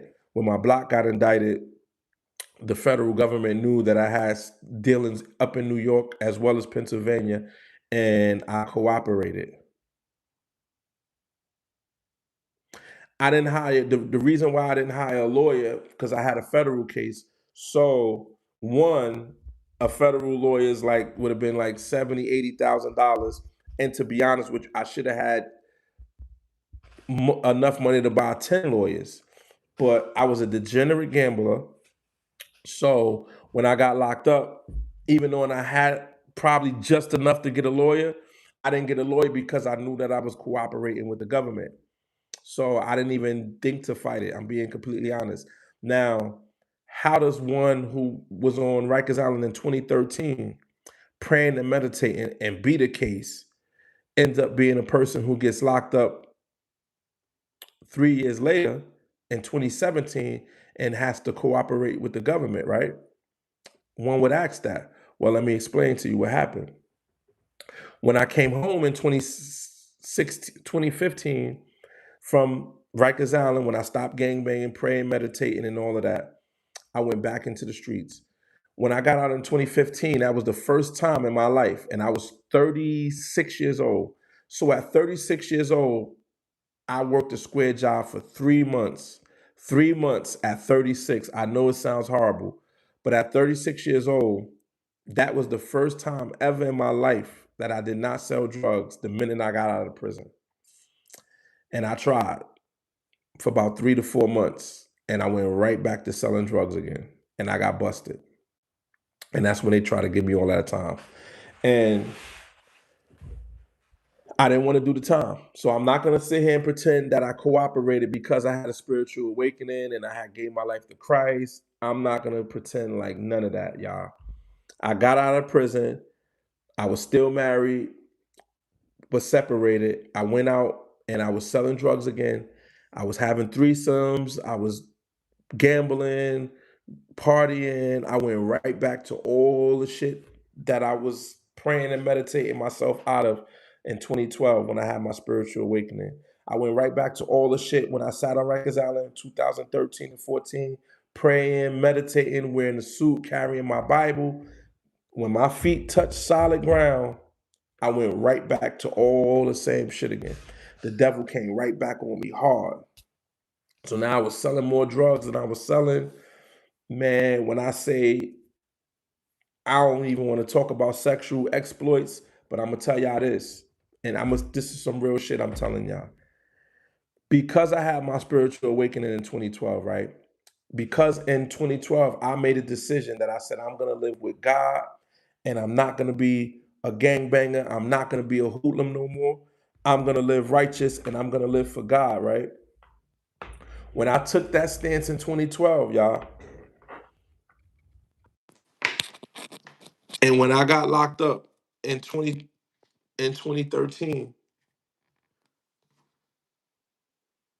what y'all gotta understand is, like I was saying earlier, when you take a stand for God and you want to pray, you want to meditate, and you want to live righteous, what the enemy or the devil, whatever you want to call it, what they're gonna do, especially when you're powerful, especially when you're a leader, especially when they know you can lead millions of thousands to heaven or you can lead millions of thousands to hell, right?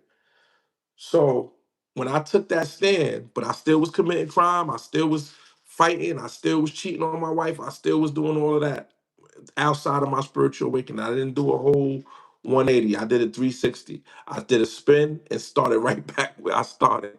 Right? People say you do a 360. No, when you do a 360, you do a spin and you start right back where you started. You do a 180.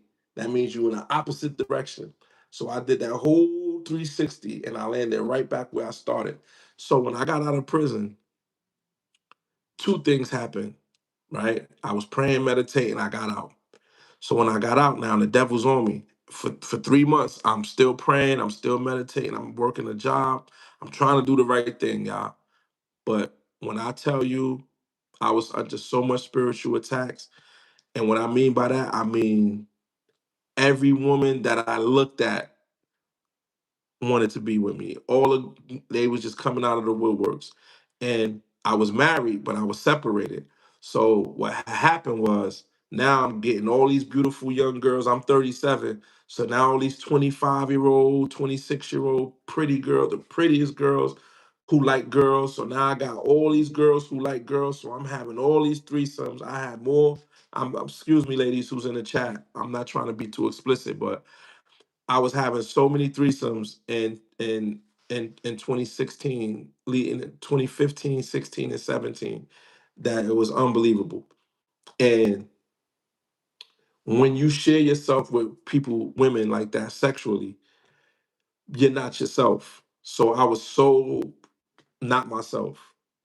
I was making money and the money wouldn't stick, and I'm gambling and I'm partying and I'm doing all these things. And I didn't realize how far gone I was until the handcuffs was on me. I'm not even making this up, y'all.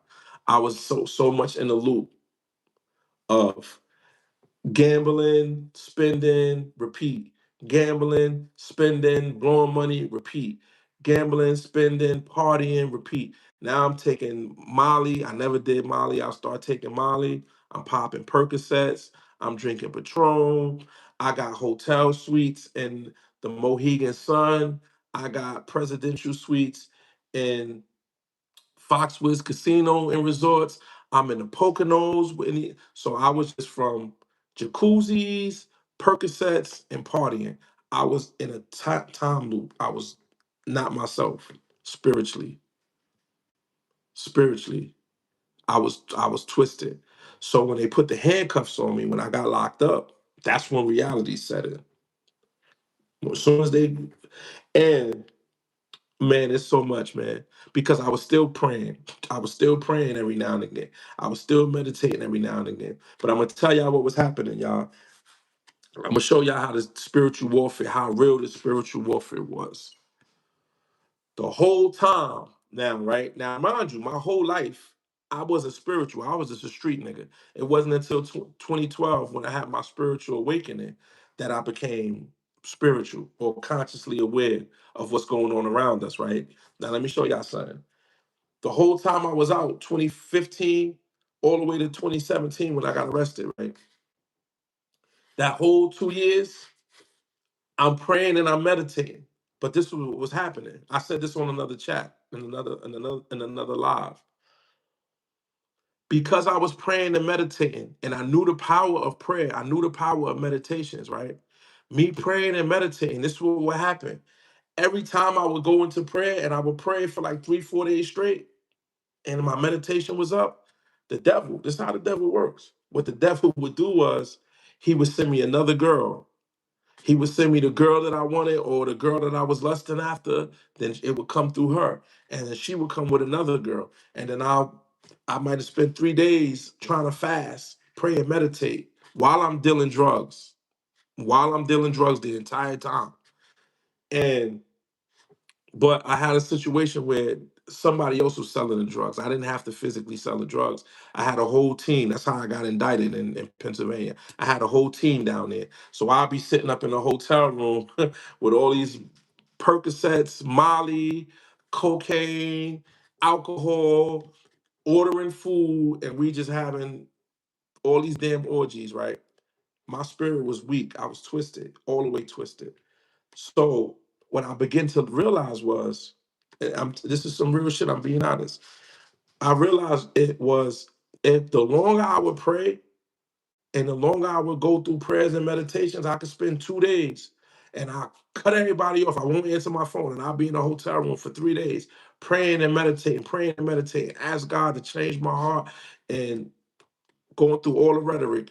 What will begin to happen, and this was happening in 2012, but the only difference is in 2012, I was more vigilant in 2012. But now in 2020, 15, all the way to 2017, what began to happen was when I came out of these days of prayers and meditation, what the devil would do was one or two things would happen.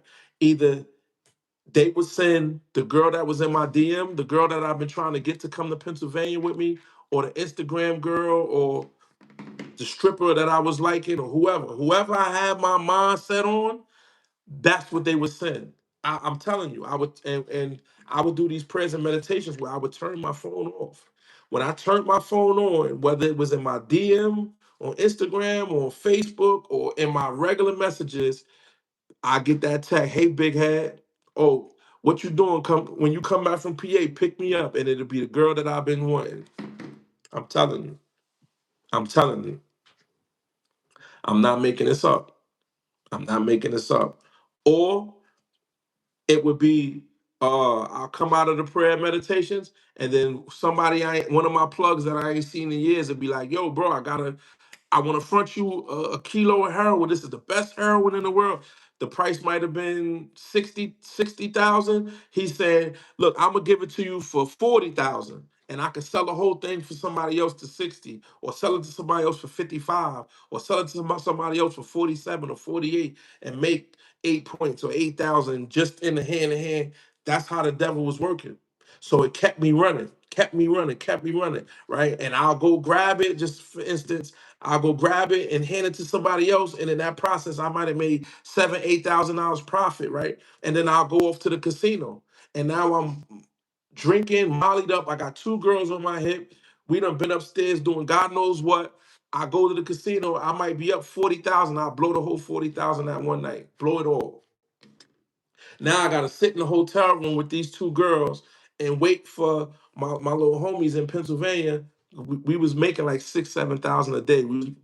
profiting probably about anywhere from 1,500 to 3,000 a day profit every day, right? So I would have to sit in the room for 4 days in order to get 5, 6,000 up again, and then go back and gamble and party again. And I lived like that for 2 years. So when they actually put the handcuffs on me and I'm locked up, that's when reality set in. The girls is gone, the music stopped, the drugs is away, the spirits is dead. Now I'm left with myself.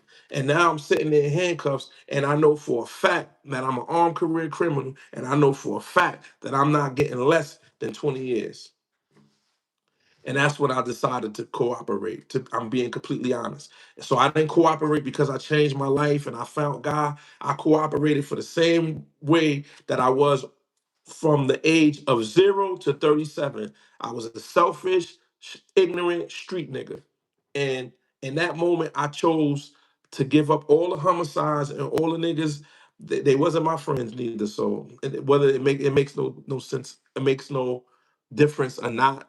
But people, oh, you gave up your friends. No, these was niggas that was killing people, kidnapping people, robbing people. None of them was my friends.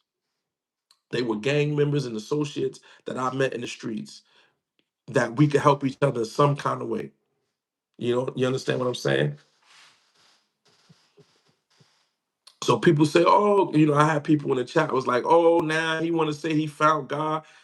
People who knew me, who don't know that I had a spiritual awakening in 2012, that don't know I prayed, do not know that I know the Bible. They don't know that I heal people. They do not know that I cast out demons. They did not know that I made a vow to myself not to physically harm another human being since 2011.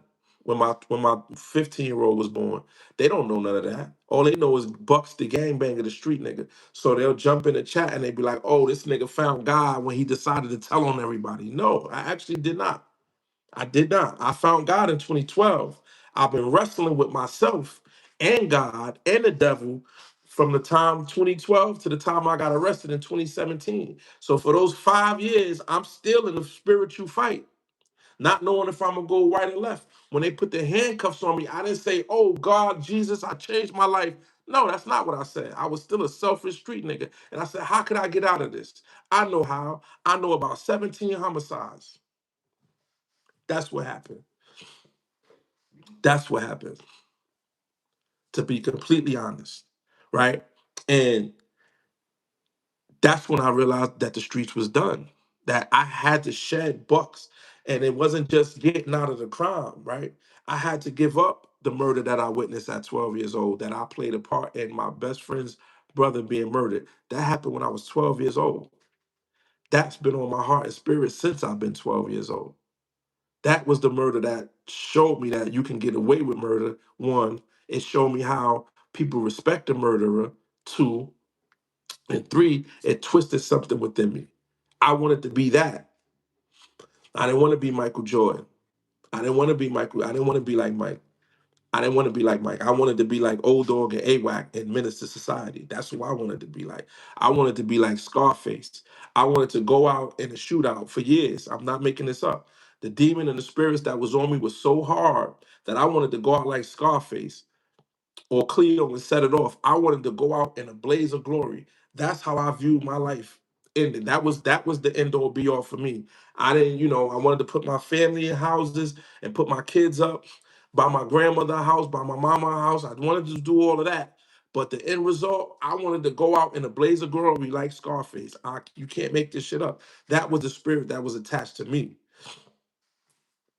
That's what I was fighting with every day. Could you imagine that? As a human being, to wanting to glorify, going out in the blaze of glory. That was the shit I was fighting with. How do I feel about life now? I love life. I love it. I love this conscious life. Now I live this conscious life consciously. And I preach love and light because love and light is the only way to get past the firmament and get past the keepers of the gate so you don't have to reincarnate back into this realm of reality. I love life. I love human beings. I love everybody. I love everybody. You know what I'm saying? And the reason why I preach Christ, the reason why I teach and preach Yahshua, Yahweh Shai, Jesus the Christ, Emmanuel, the Christ one, is because those teachings of loving and seeing yourself in everyone, seeing yourself black, white, male, female, to see yourself in everyone is to see God in that human being and to see God within yourself. And you cannot love yourself until you love others, and you can't love others until you love yourself.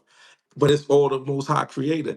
You have to have a relationship with a higher power in order to know what true love is, because that's what fills you, the spirit of that higher power, whatever you call it, Allah, Buddha, Jehovah, whatever you want to call it, that light, that divine spark within all of us. And that's the only way you can love everyone like you love yourself, is to love yourself first, and then you can love everyone, if that makes any sense. That's what Christ said when he said, "Oh, teacher, which is the most important commandment?" And he said, "What? To love God with all your heart and to love your brother as you love yourself." You can only do that when you find who you are and love who you are first. Then you become whole. Then you don't need a bunch of women. You don't need a bunch of sex. You don't need drugs. You don't need a bunch of money. When you become to love yourself and you full of love and light, man, you get by with the littlest of physical things. Amen, amen, amen, Ricky Coleman. Amen. The littlest things.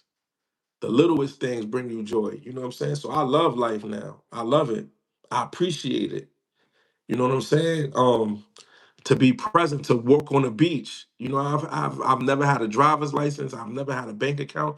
I've gotten these things in my 40s. I haven't been to a beach since a kid. I go to the beach.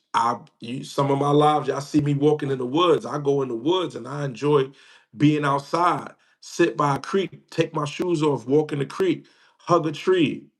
You know what I'm saying? I do ground, I do fast, I do pray, I do meditate.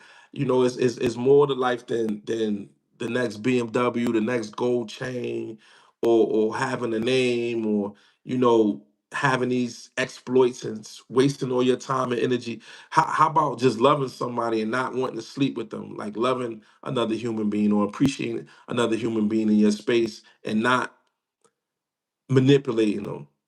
Because I was a person where people saw me with somebody new, whether it was my wife or my brothers or my moms or whoever. They would always be like, well, what's they here for? What's their purpose? Because they knew I was using you for something. If somebody seen me with you, somebody like a family member or somebody, they see me with a new person, they would always be like, is that person the plug? Is that person the shooter? Is that person somebody he's screwing? Or is that person rich? Is that person got a block or a spot? If you was around me, it was for a purpose. I just wasn't around people just to be around people or just enjoying people's company or nothing. It always had to be money orientated. Everything that I did was about money. Now, when you really fully enjoy life, you just enjoy the smallest shit. And that's not coming from in and out of jail my whole life, because it don't take 6 times to go to prison for you to enjoy your freedom.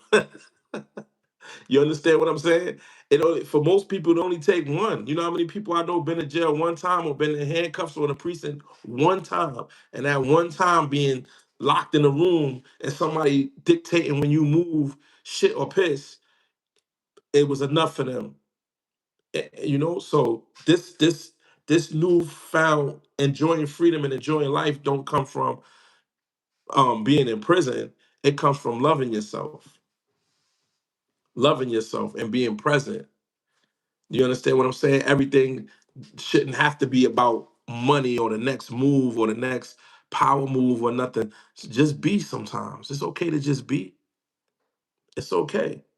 And I'm so filled with less. Man, my phone don't ring as much. I got a phone right here that ain't ring one time. It ain't even on vibrate or nothing. If it ring, you gonna hear it.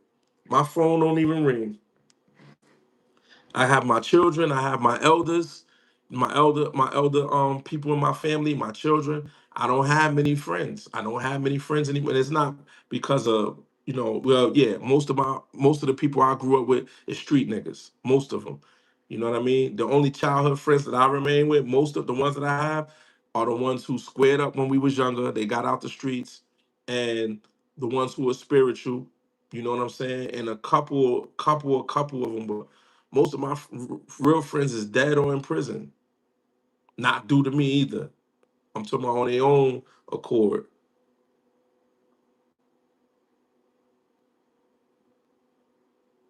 That's right. God is my friend. So is Christ. They are me. You know, friends, sometimes human beings are outside of you, but the Most High, the all in all, is within me. Christ is within me. It's a spirit. It's a lineage. It's a lineage. You know what I'm saying?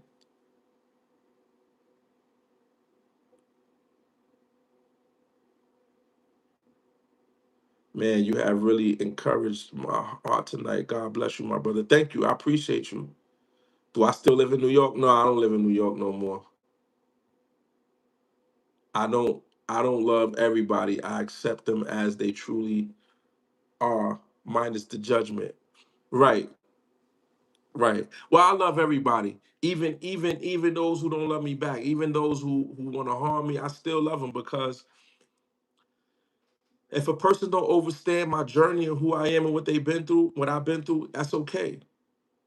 That's okay. If somebody's judging me based on their perception and their belief system, that's okay. Like I said on this live before, I look at this is how the way you can love all human beings, no matter how they treat you and the way they act, is you just look at them as a baby. Spiritually, a lot of people are still babies. They're babies.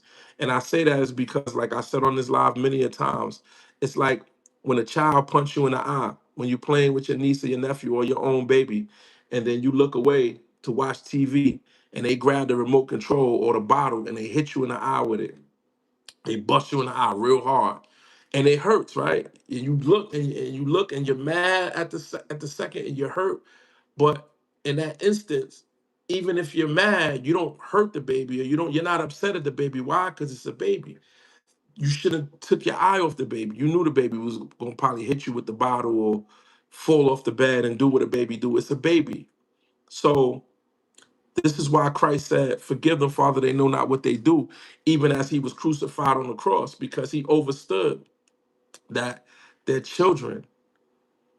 And that's how I love all human beings. Even those who be like, oh, he's a rat, or he's this, he's that. I still love them because I understand why they feel the way they feel, or they see things the way they see things. It may take them 1,000 years or 1,000 lifetimes to come to the understanding the way I am. But me, being who I am, being filled with love and light and understanding and being completely conscious, I can still love them and do my best not to allow them to upset me or allow myself to be upset by their actions or their belief system. Sometimes it's the spirit that's connected to a person that causes the person to be the way they are too. So if you get to praying and meditating, when you become a real spiritual warrior, sometimes you can move that disembodied spirit off of that person long enough to really meet and greet the person, and then that spirit is going to come back into him, and then you have to understand that, okay, I'm not talking to the person now the spirit's back in control, and allow him to be that. Have anybody in the chat ever experienced that? I'm talking about my real prayer warriors, those who move spirit. Sometimes you have to pray and meditate to get that disembodied spirit off of the person long enough to have a real conversation, and you can have a real conversation with that person, with the human being, and then sooner or later the spirit will come back in, and you'll know, if y'all know what I'm saying. But it's real. I ain't I'm telling y'all some real shit. I'm telling y'all some real shit. I like your hoodie is different. Oh, this is some regular polo shit, man.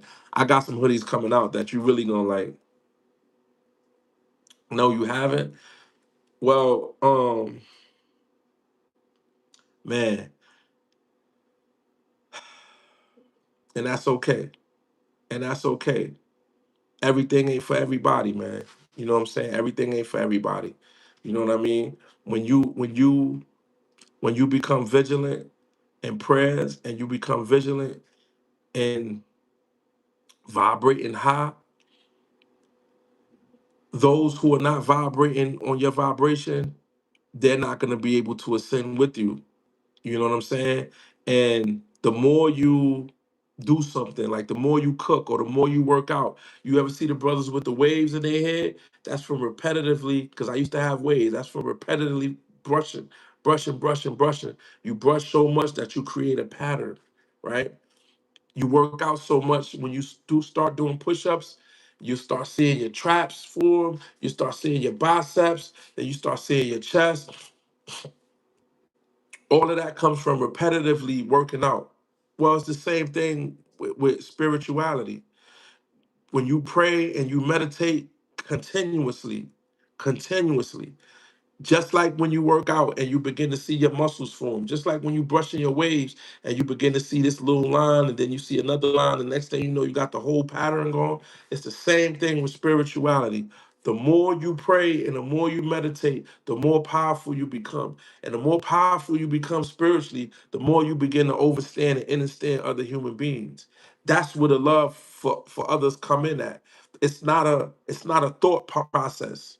You can't think love. You can't think up love. You can't just love. Love has to be an innate feeling. It has to come from within you. And the higher you vibrate, the more love, light you feel with, the more you be able to move those spirits away from people and have real conversations. There's a person who, I'm not gonna say who the person is because I know they watching, but there's a person in my life, a real person. If you call it immediate family, there's an immediate family person member, right? And this person does some of the most horriblest things to me since this person has been in my life. Horrible, horrible. When I was the worst person in the world with the street stuff, shooting people, stabbing people, no matter what act of violence, this little old person would still do the worst shit to me. And they knew that I wouldn't do nothing to them. So this person done done some of the worst shit to me, right? Now I know spiritually through discernment, I knew that this person had things done to this person. I know it was wrong with this person, so to speak. I've always knew, right? And one day I was with I don't want to give it away. If I say who I'm with, then y'all gonna know who I'm talking about. But anyway, this person is one of the most evilest people on the face of this planet.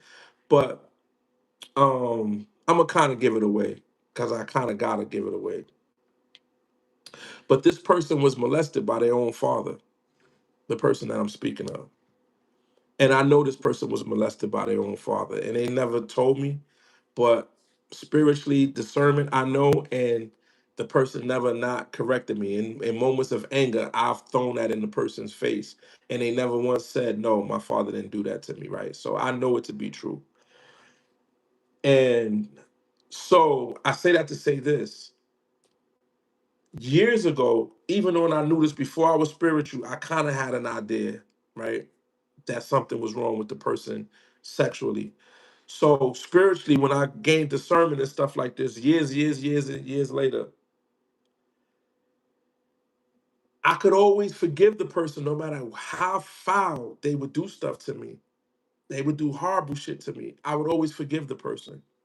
And I realized that once I was praying and meditating, even when I was in prison, this person would come around and do some of the kindest and nicest things out of the blue.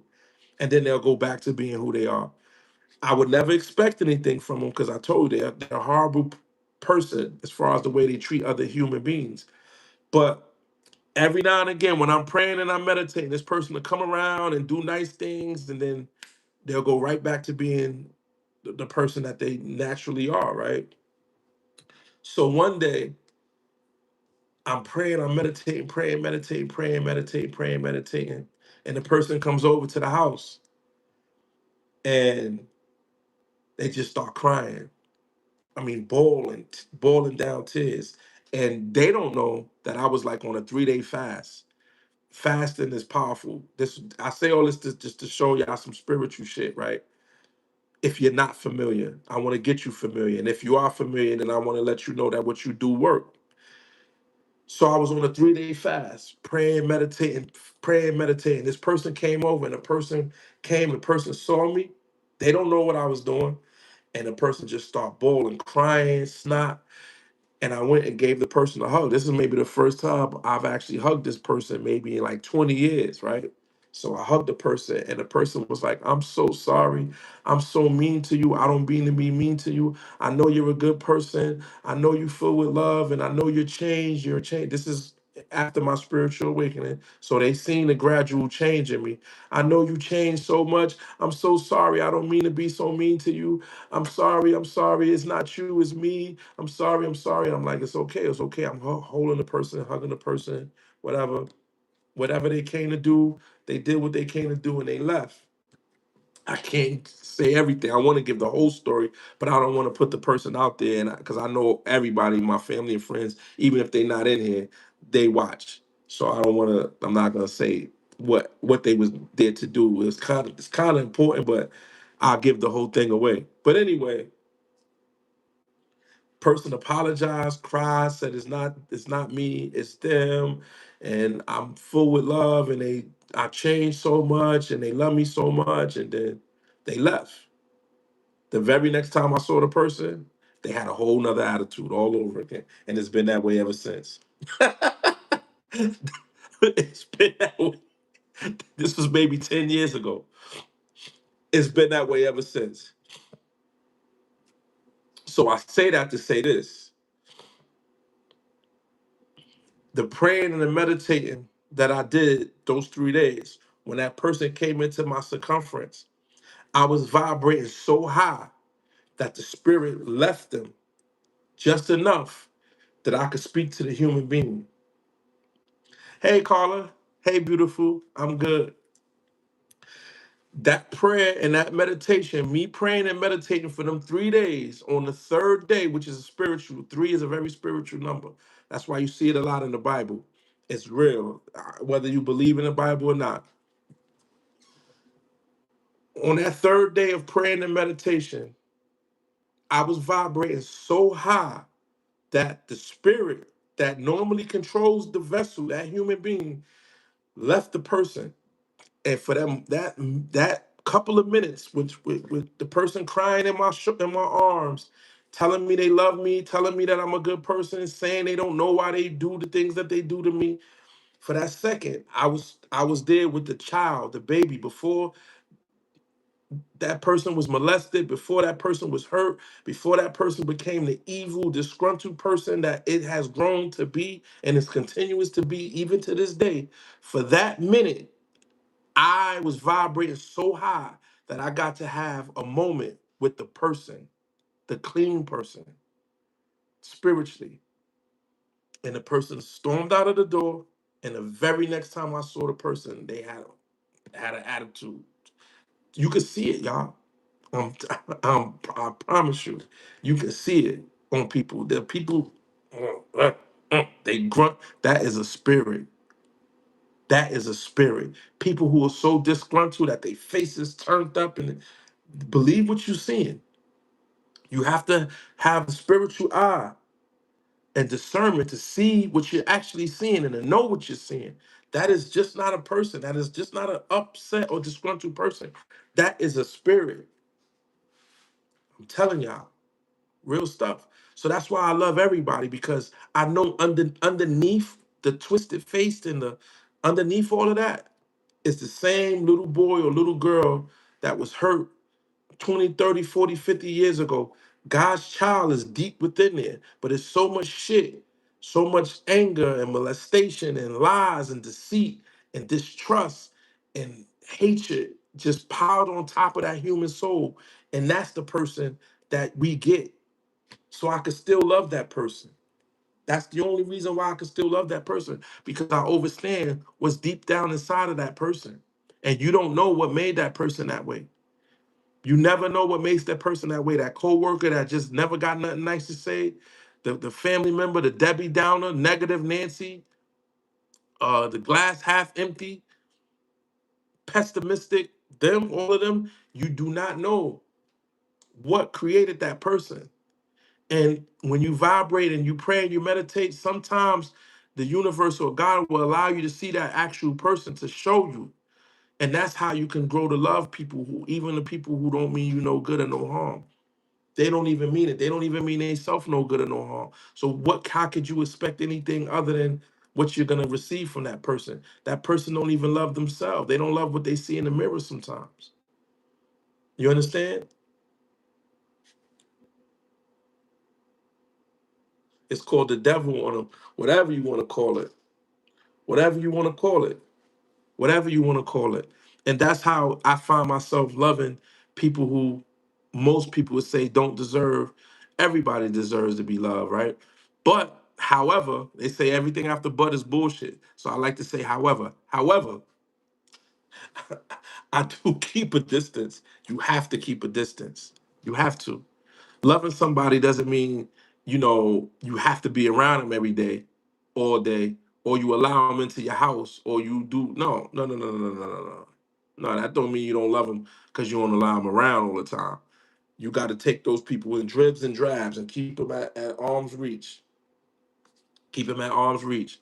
And you can't tell them yet. Don't like y'all know. You don't tell them your plans. You can't celebrate your wins, and you can't discuss your losses with them. Just love them from a distance.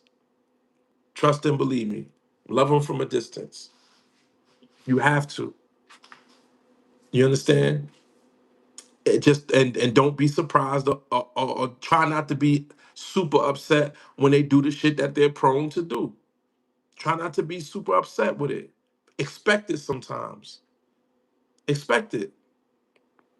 You know how many people me first when I decided to come on YouTube on the other brothers' channels, when I went on the other brothers' channel and told my story, man, do you know I knew people was gonna crucify me. You know how many I knew they was gonna crucify me. One of the reasons being is because before um when your name or your life is predicated and based around street shit, right? I had my whole persona or who I was as a person was all predicated around what I'd done in the streets, right? The respect level, how people view me, my name, my nickname, everything was predicated around everything I've done in the streets. So when you go against, like I did, when you go against that street code, when you go against the street law, when you go against everything that you were raised upon and everything that made you, it didn't make me, but the street aspect of me, Bucks, right? From Weeks Avenue, right? From the Bronx, him, everything that made him, when I went against everything that made him, I knew that there was gonna be lines, lines around the corner of people that wanted to attack me. Oh, because they could not wait. Do you understand what I'm saying? Man, they could not wait. Oh, the guy who had the nice car, the guy who had the nice clothes, the guy who had the block on lock, the guy I was scared of, the guy who took my girlfriend. Man, all of the enemies that I made just being me in the streets, they was lined up around the corner to crucify me. Oh, he did what? He's a snitch. Oh, they could not wait. They could not wait. Oh, he don't got the whole gang behind him no more. Oh, he can't. Oh, he ain't shooting his gun. He don't carry a pistol no more. Oh man, boy, oh boy, they could not wait. Do you think for one second that that dissuade me or persuade me from what I had to do and what my purpose was here? No, no, sirree, no way, Jose. It wasn't. And I knew they was gonna be lined up. Some of the people who I use my money as power against, because I used to, I was a street person. I was as kind and as giving as I was, I used to use my money as power over people, right? So the minute I didn't have the money or the means to make the money that I used to make, and I'm coming home and I didn't have the things that I used to have, and oh man, they was lined up around the corner, y'all. It was only my faith in the creator and the love of myself that allowed me to do what I felt was my purpose, to go to social media, to tell my story, and to reach out to people whether I made a dime off of it or not, whether two people listen or 40,000, and I was blessed enough that 40,000 people tuned in a couple times. You know what I'm saying? But the only thing that kept me focused, knowing that they was gonna rush to crucify me and rush to judgment and point the fingers and you know, was loving myself and having a relationship with the Most High, all in all, having a relationship with the Creator and loving myself, knowing my purpose. When I was in a Christian halfway house, when I was a gang leader, all of the pastors and the deacons who worked at the halfway house, who ran it, they always said, "Boy, you got a calling on you, boy. You got a calling. You got a calling. Oh, you Christ is working on you." They all used to tell me that. "Boy, you got a calling on you. You're gonna be powerful." They all used to tell me. I didn't understand it. I thought because they knew that I was a leader, a gang leader. So I thought they were just looking at it like, if we can make him a Christian, he probably could turn some of these Bloods Christians because they listen to him.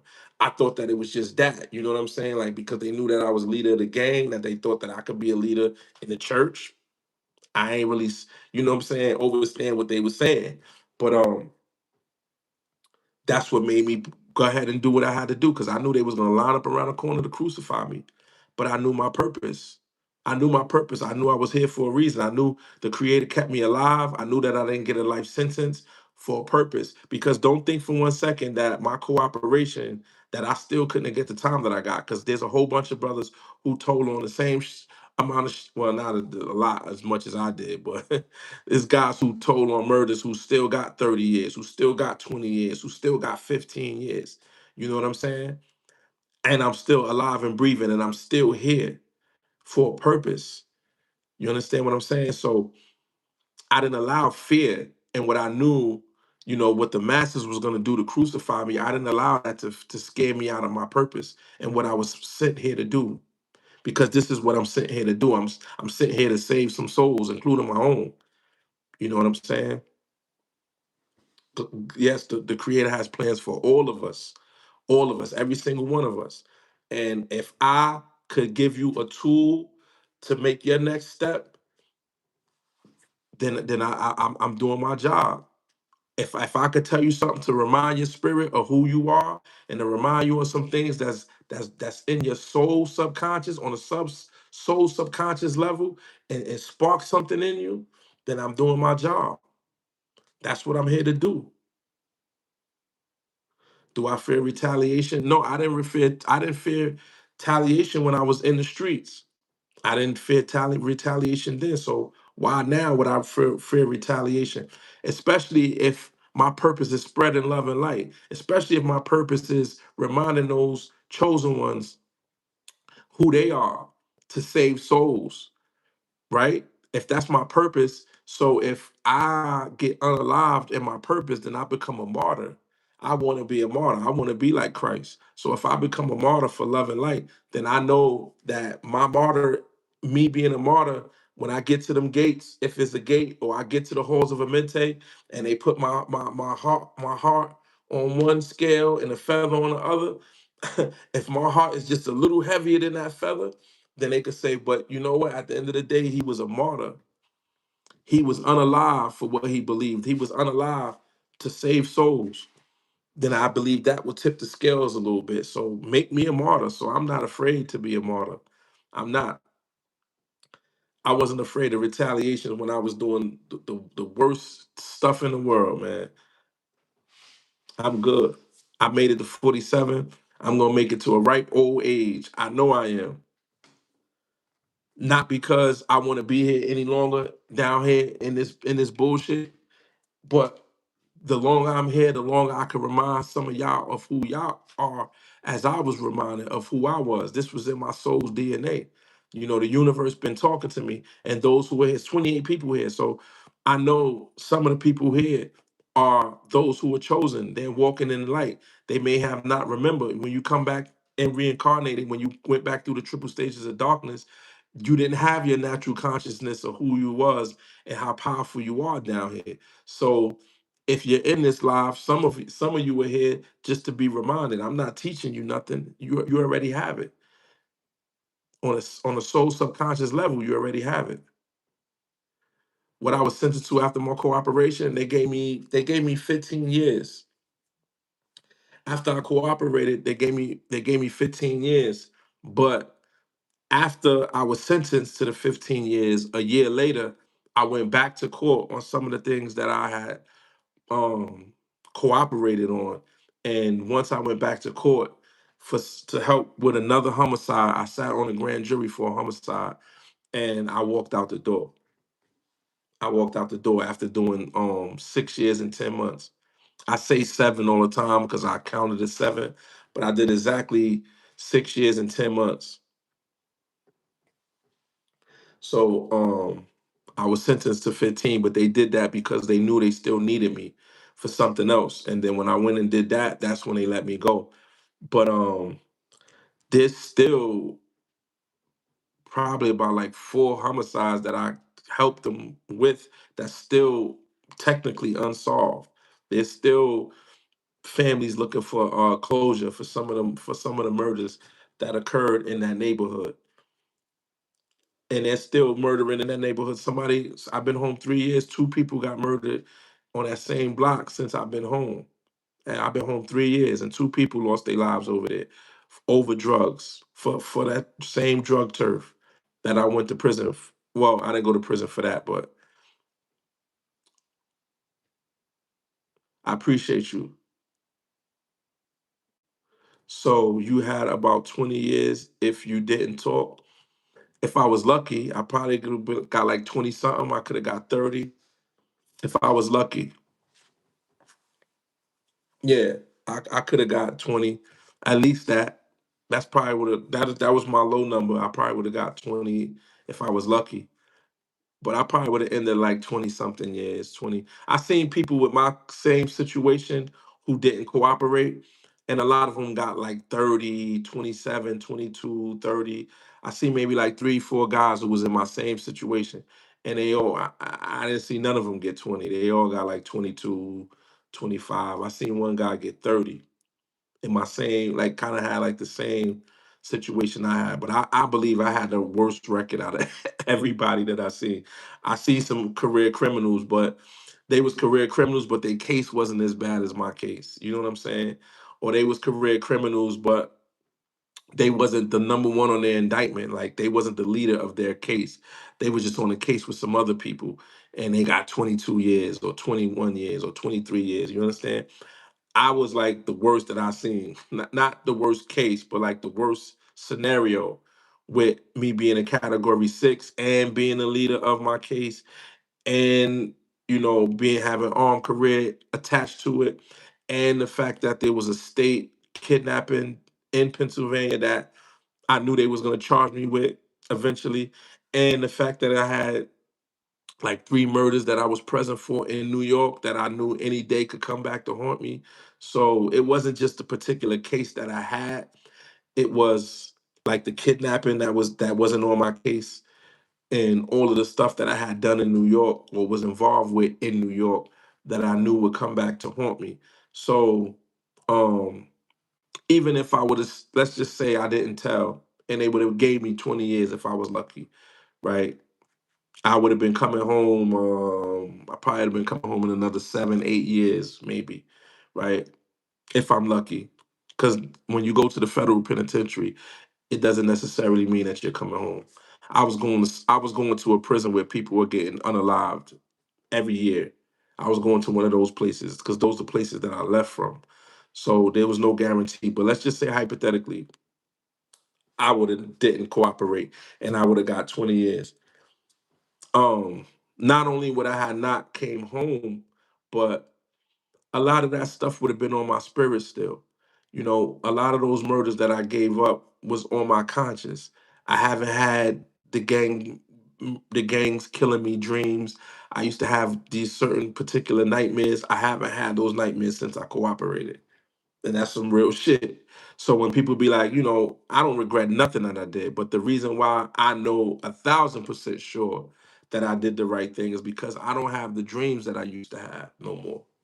Not one time since I cooperated. I used to have like these two types of dreams. I haven't had them since I cooperated. I came out of there feeling lighter. Yeah, I wouldn't have been able to sleep in there. I wouldn't have been able to sleep in there. And it's not even only about being able to sleep. I said this on the live before. When I was in prison, and anytime they call my last name, and they be like, "Oh, you got to go to the counselor's office, or you got to go somewhere." Whenever they called me and said I had to go see somebody out of the blue, I always thought I'm not laughing because it's not funny, but I always thought that it was homicide. I always thought that it was going to be the homicide detectives coming to ask me about something that I was involved in or something that I was around. You know what I mean? If I was home and I could hear that knock at the door, oh, it's them. You know what I mean? If the cops came just because something got stolen down the street and I opened the door and there was cops standing there, my heart would drop. I always thought, oh, here they come. You know what I'm saying? Because I had a conscience. I had a conscience. And fortunately enough, like a lot of the stuff that I was involved in, it wasn't me pulling the trigger. It was just me being around, being a boss or being a leader and having some kind of something to do with it, some kind of way.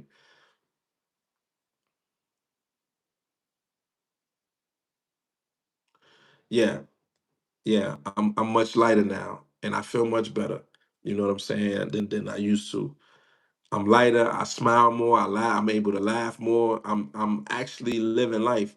I was in life before, like the street nigga, the gangbanger, holding all that shit in, all that darkness in, and being forced to be in relationships with people who are filled with so much darkness. And man, some of the individuals that I was forced to um be make acquaintance with, because I'm not gonna say be friends with. But some of those individuals, man, I was around some real killers, man. And until I cooperated, these were still my friends, so to speak. I still had to have dealings with these dudes. And I'm talking about straight soulless, stone cold killers. And I'm glad I don't have a relationship with some of these dudes no more. Cause I don't want to hear the rhetoric. I don't want to hear who's the head of this gang, or why this person got shot, or why this person got stabbed, or why they had to, run this person out of this prison, or why they killed this dude's brother. And I'm so happy I'm out of that cycle of death, spiritually, mentally, and physically.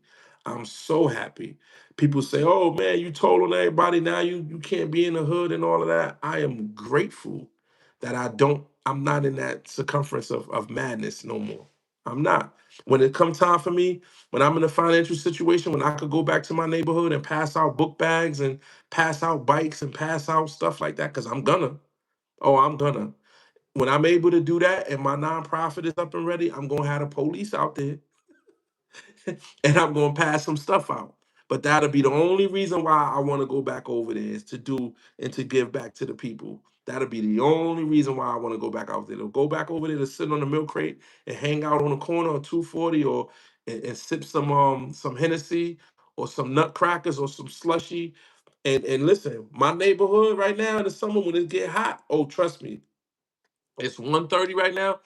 Right now on Weeks Avenue at 240, I'm not making this up. It's probably 20 people outside right now, y'all. They probably got a dice game going. They probably got the card table out there. You know what I'm saying? They got the bachata playing, and women is up and down, and the cars, Lamborghinis parked outside. Trust me, it's a grand old time over there. It is. I don't want to be over there. I am happy. I am grateful to be in my house with my Bible, my studies, and be at peace. I do not need to be in that rut. And I am grateful. People think that I'm missing something. I'm actually not. They're actually missing something. They're missing life. That's not life. Why do I think people join gangs? Because I could tell you why I joined the gang. I can't speak for everybody else. A lot of people in New York, I could say a lot of people join the gangs in New York because the prison system is hard. And if you're a part of a gang, it makes it easier for you to live in prison. That's why the majority of the people in New York City join the gang. I'm being completely honest. We're not like LA or Chicago, where, well, now we are, but Sorta. Meaning my generation, I was what they would call first generation New York gangbanging. You know what I'm saying? And we didn't grow up like that. So I joined the gang, to be completely honest, because I knew I could use the gang to get money. I'm being honest. I was already a leader. I was already a manipulator. I already knew how to use and manipulate people. So I joined the gang because I wanted to be able to use and manipulate more people. And I knew that I could use the gang to get into parts of city and other blocks that I normally wouldn't have been able to get in if I wasn't in the gang. So I used the gang for financial purposes, me personally. I wasn't a follower. I was always a leader. So I knew if once I got in the gang, I was going to be an instant leader, and I was, right? So I used it. That's why I joined the gang.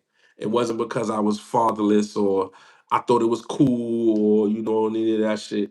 I'm being completely honest. I liked the camaraderie of the Bloods, the blacks getting together to fight against the Latin Kings and all of that. I liked all of that rhetoric, but I wasn't on Rikers Island during that time. I was in the streets. So I use the gang for money purposes, me personally. A lot of people join the gang in New York City because it makes their bid easier. LA, Chicago, places like that, people join gangs because the gang is where they're from. New York is kind of getting like that now. So it's like if you're from somewhere, when you leave your particular block or your neighborhood and you say you're from that block, you're going to get attacked from being from that block. So because you're gonna get attacked from being from that block, you end up repping the gang anyway, because now you're gonna get attacked anyway. So you might as well, you know. So there's different reasons for joining gangs, but the biggest reason is in a lot of these places is the African American community is full of broken homes, man. So a lot of these brothers be looking for something outside of themselves, and it comes in the form of gangs, drugs, and women. When you're not complete and you're not whole within yourself, you're constantly going to need something to fulfill you, and your cup will never be filled. You'll have a bottomless cup because no matter how much you pour into that cup, if you don't love yourself and you're not grounded in some form of spirituality, even if you just believe in yourself and you love yourself and you believe the universe is your at your beck and call because you're a god down here, even if you believe that, that is better than nothing. Because if you don't have nothing, then your cup is never going to be full. It's not going to be full from a romantic interest, your children, your job, the best car, the best home. Nothing can fulfill you if you don't love yourself. You have to love yourself. That gives you a cup. That gives you sustenance. So you can pour into yourself and you can actually retain whatever it is you're given. You appreciate and love everything that you're given because you love you first. You have a love and appreciation for you. And a lot of these brothers don't love themselves. So they look for gratification outside of themselves, camaraderie, right? People that they could trauma bond with, or somebody who's understanding of their circumstances in life. And that's what gangs are. It's a bunch of scared little boys who get together and hold each other down. Sometimes they love each other. Sometimes you get lucky. I had some brothers who I loved and loved me in the form of the gang. You know what I'm saying? Sometimes you get lucky, but for the most part, not so often. Thank you. I appreciate you, Slippery Rock. Thank God you changed. I know your family is proud of you. They are. My family is proud of me, man. They tell me all the time because I don't. This is the most talking I've ever. You know what I'm saying? I ain't really a talk. I'm quiet for the most part. You know what I'm saying? So a lot of my family and friends, they like there's some me coming on YouTube for the last since March. I came on here in March. Do you know there's family members that never knew that I had a spiritual awakening? There's family members who never knew how much I changed. There's family members who never knew that I knew the Bible. There's family members who never knew that I love Jesus Christ. There's family members that never knew this part of me. They never knew it. They knew I changed because they see I wasn't doing the same things, but they didn't know. They didn't fully understand. And now that I'm on here, everybody, oh man, we didn't know you was that smart. Oh, I didn't know you had a relationship with God. They didn't, you know. And it's because I don't run around. How should I say this? I know a lot of people are not ready, so I don't force my belief system on nobody. I don't force my spirituality or my way of life on anybody. I don't walk around with it as a badge of honor or a scapegoat, right? I don't walk around and say, "Oh, I changed. I'm with God," as an excuse, or so people could look at me different than what I think they're gonna view me at for me cooperating, right? So I don't walk around like that. I'm not really around nobody anyway, to be honest. I'm kind of a recluse. I am, you know what I'm saying? Whether I was when I was in working or now that I'm working from home, I'm a recluse anyway. I don't really go anywhere or do much anyway. But a lot of my family members see me on here, family and friends, and they like, yeah, they're so proud of me and they can't believe that I know all these things. They can't believe how much I changed. And haven't had one who came to me to talk to me about spirituality or changing. You know why?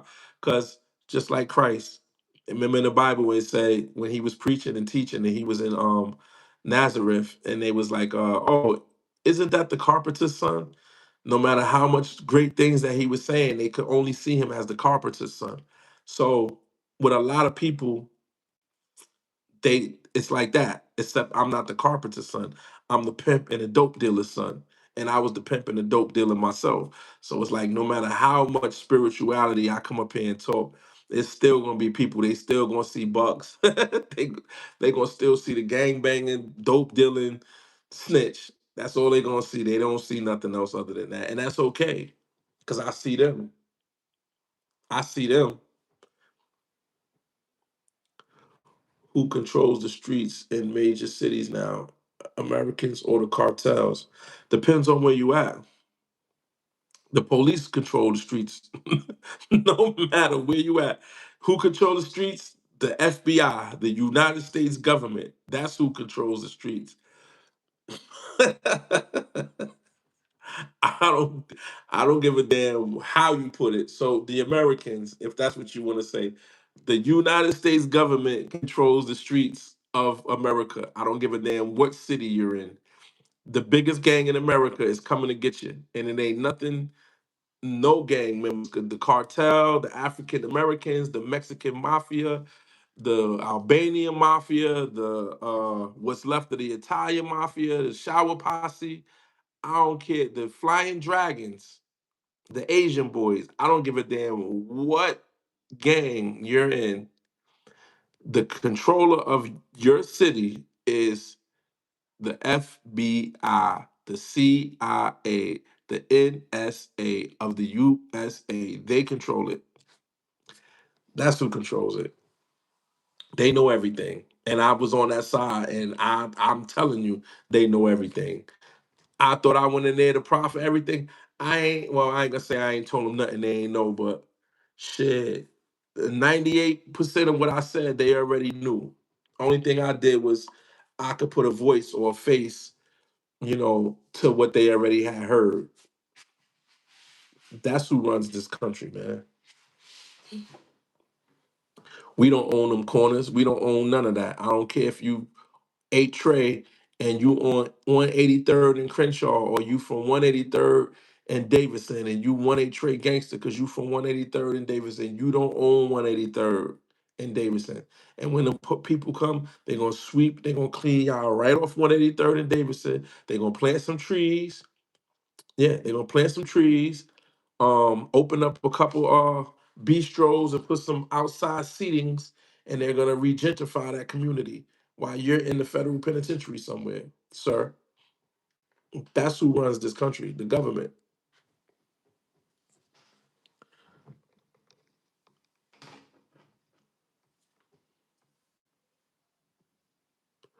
A man to go into the highway and byways to compel men to come to Christ.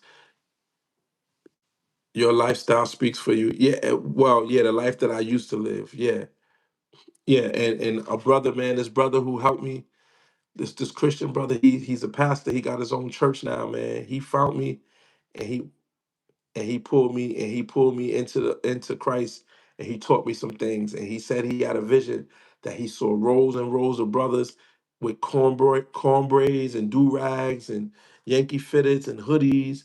And he said that God told him that he was going to pull a multitude of men out of the ghetto and lead them to Christ. And I was one of them brothers. I believe that vision. He had that vision, and I believe I was one of them brothers he saw in that vision. And some of them brothers that he seen in them visions, he said he seen thousands and thousands of brothers. I believe that he pulled me out, and I'm gonna pull thousands out as well. What about the prison system? Who controls mostly? Depends on where you at. The federal system, again, the COs control it, but depends on where you at. It depends on where you at. It depends on where you at. You can't really say nobody controls anything because everybody has their own fair share, and whatever the fair share is, I would say the Mexicans are powerful in prison because they stick together. But I don't want to really go down that road. But I'm just trying to answer your question. I don't really like getting into that stuff. But yeah, the Mexicans do control the federal penitentiaries. They do have a lot of the power because they stick together. The brothers don't stick together. Um, the whites stick together, but they're outnumbered by the blacks and the Mexicans. So, but again, it depends on where you're at. Because if you're on the East Coast, then it would be more the East Coast cars running. If you're West Coast, then mostly the West Coast. Certain parts of the South, the Mexicans or the whites, but nobody really controls anything because to control it would mean you have control over everybody. And no one particular race or gang has complete control over the prison system or the streets. Again, the only people who have complete control over the prison system and the streets are the United States government. That's just how it goes. Federal time is worse than state time. I don't care what state you in. Federal penitentiary is a horrible place. I got a brother in Park. He's in Lawn Park, and I've been home going on 3 years, and I want to say 4 people got unalived in Lawn Park since he's been there. They're always on lockdown. When I was in Leavenworth, somebody got unalived. When I got to Lewisburg, the week I got there, somebody got unalived. So the federal penitentiary is the worst than any state penitentiary. And New York is one of the worst state penitentiaries there is, one of them. And it has nothing compared to the United States penitentiary is because there's so many different people from so many different places with life sentences that's never getting out, never going home. The FBI definitely ain't playing now. Nah, they're not playing. I don't think they ever was. I don't think they ever was playing, especially with the African American community. They ain't never been playing with us. We've been playing, but they ain't been playing. They real serious about what they doing and what they've been doing.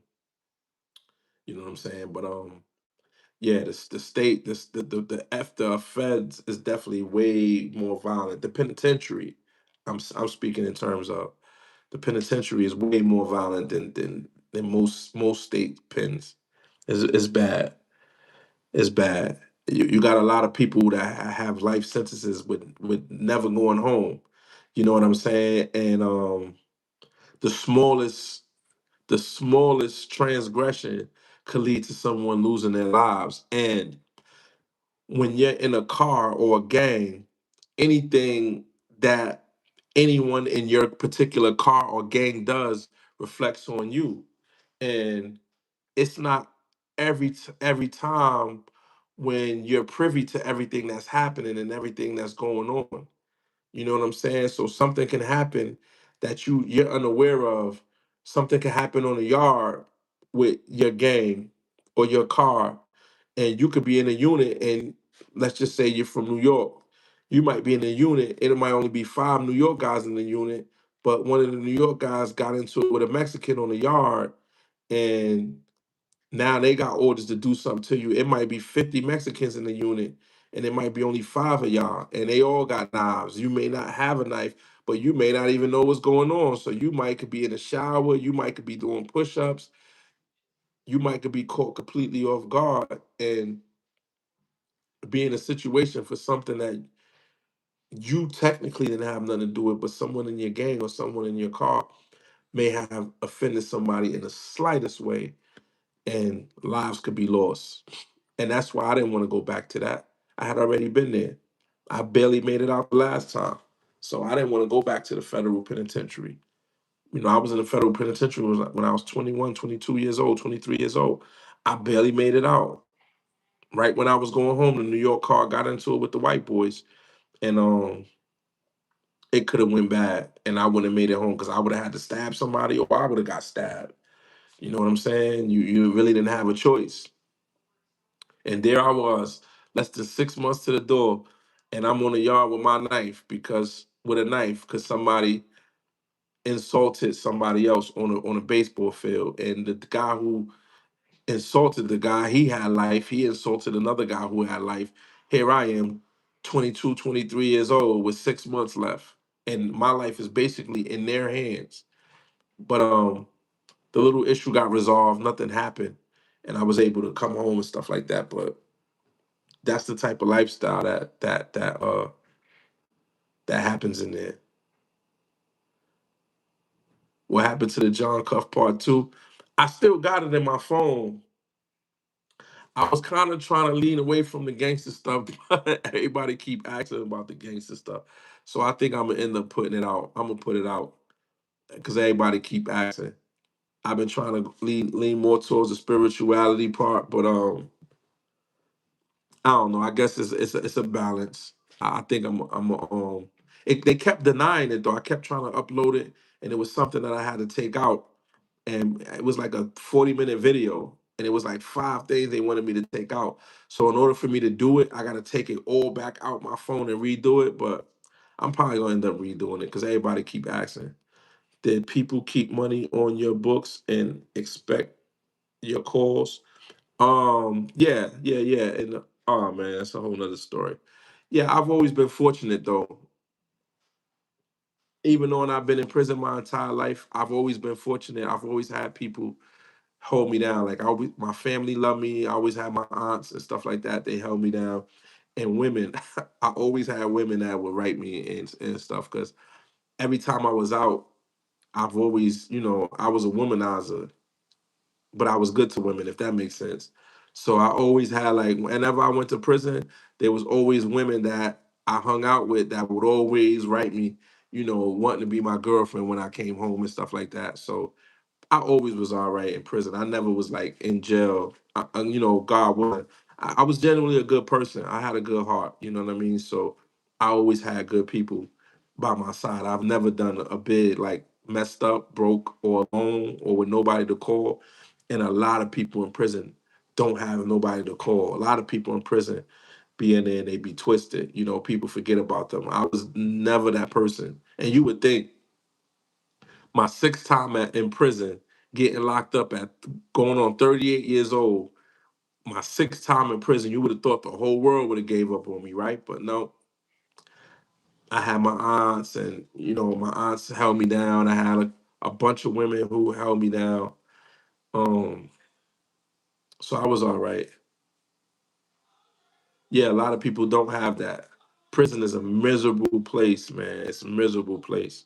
For real, for real. You see Father's Day, even though we all in prison, you see Father's Day come on the day of Father's Day, man. It could be 150 people in a unit. You might only see 10 people get Father's Day cards. For real. It was crazy. It's a lot of death and despair in there, man. A lot of people are hurt, you know what I'm saying? Scared, hurt, lonely. Man, it's a miserable place. You can feel the misery. Some jails are so miserable, you can feel it. I don't know if y'all heard this before, but like they say, you can feel it in the air. The air's thick. That's a real saying, man. You could go in some of these prisons. It's like you ever feel like humidity? You ever feel like it's humidity when it's like thick, but imagine humidity, but it's not hot. Imagine the thickness in the air, right? I'm telling you. And they say the tension is so thick you could cut it with a knife. I swear. And prison is the place where you can actually feel the tension. You can feel it. But it's despair. It's death. It's despair. It's misery. Man, it's a horrible place. You see correction officers, in my 18 years in and out of prison, I begin to notice something. And this is real stuff. I'm telling you, it's real shit. It's spiritual too, though, right? Prisons are so miserable that the officers, right? You will see an officer come in. I'm just going to use a female for example, because those are the ones we notice the most, right? You can see this female come in there, a rookie. She might be 25, 26 years old, and she come in there and she's so vibrant and so nice, and she's so pretty and so everything, right? Give her about 5 years. Her whole personality changed. You'll see her 5, 6 years later. She used to say hi. She used to be kind. Now she don't talk to nobody. She's mean, and she done aged about 10 years. She came in 25 looking like she was 18. When she hit 30, she looked like she about 45. Prisoner agent so bad it'll change her whole demeanor and her whole style. It's rare that a CO who's nice remains nice. The COs who stay the way they are people who are just filled with love. It's some you meet some people like that. You meet some people in there, they just be so filled with love that they don't change. And it's rare. It's rare. You'll see people come in there and the prisoner just wear them down and suck the life out of them. The misery and the despair becomes them, and it comes up in their spirit, and it changes the way they look and the way they feel and the way they interact with other human beings. Real shit. That's how horrible it is in there. NYC is an open air prison. What you mean open air prison? Meaning like you could go to the yard? Because if that's what you mean, then yeah. Can you go live and tell John Cuff story part two? What you want to know about John Cuff, man? What you want to know? So, do you think that we choose this life or we live, or was it random? There's a lot that go into it. I believe at one point, I believe at one point, we chose to come here. We chose not maybe not this particular lifetime, this one. Whenever we chose, I believe we chose to come here. But what we go through in our life is it's a few things. Some of it be generational curses. So we come into a family in a certain region to go through certain things because of that particular family's generational curse or what's upon them or what's in that soul group's journey. So you're born to go through that because of that. Sometimes it be past life shit. Some of the shit you're going through right now, you're going through because of some past life shit. It's a multitude of reasons, a multitude of things going on. I don't stand firm on one particular reason or one particular outcome or one particular heaven or hell. I'm somebody gave me the name of it. I forgot the name. Put the name of it in the chat if it's called. But I'm one of those. There's an infinite numbers, endless possibilities on life, life after death, where you going, where you came from, who you are. There are a multitude of endless possibilities. If you watch Star Wars or Star Trek, I'm one of those people. There is an infinite amount of universes, outcomes, realms and realities and reasons for being. So there's no one particular thing. It's all based off of what's in your soul DNA and what you're down here for. We're not all here for the same purpose. We're not all the same people. We're not all here for the same reasons. We didn't come from the same places, and we're not going to the same places. We're not. The only thing that we for surely came from is we all emanated from the ineffable one, the all in all, what they call the source in the force, what they call in Star Wars, the force. We all come from the force. We all come from the ineffable all in all. We all have that infinite spark that we all share. But where we came from and where we're going and why we're here, it's a multitude of reasons and outcomes and responsibilities and debts and karmatic reasoning. Hold on, let me see. I don't want to miss.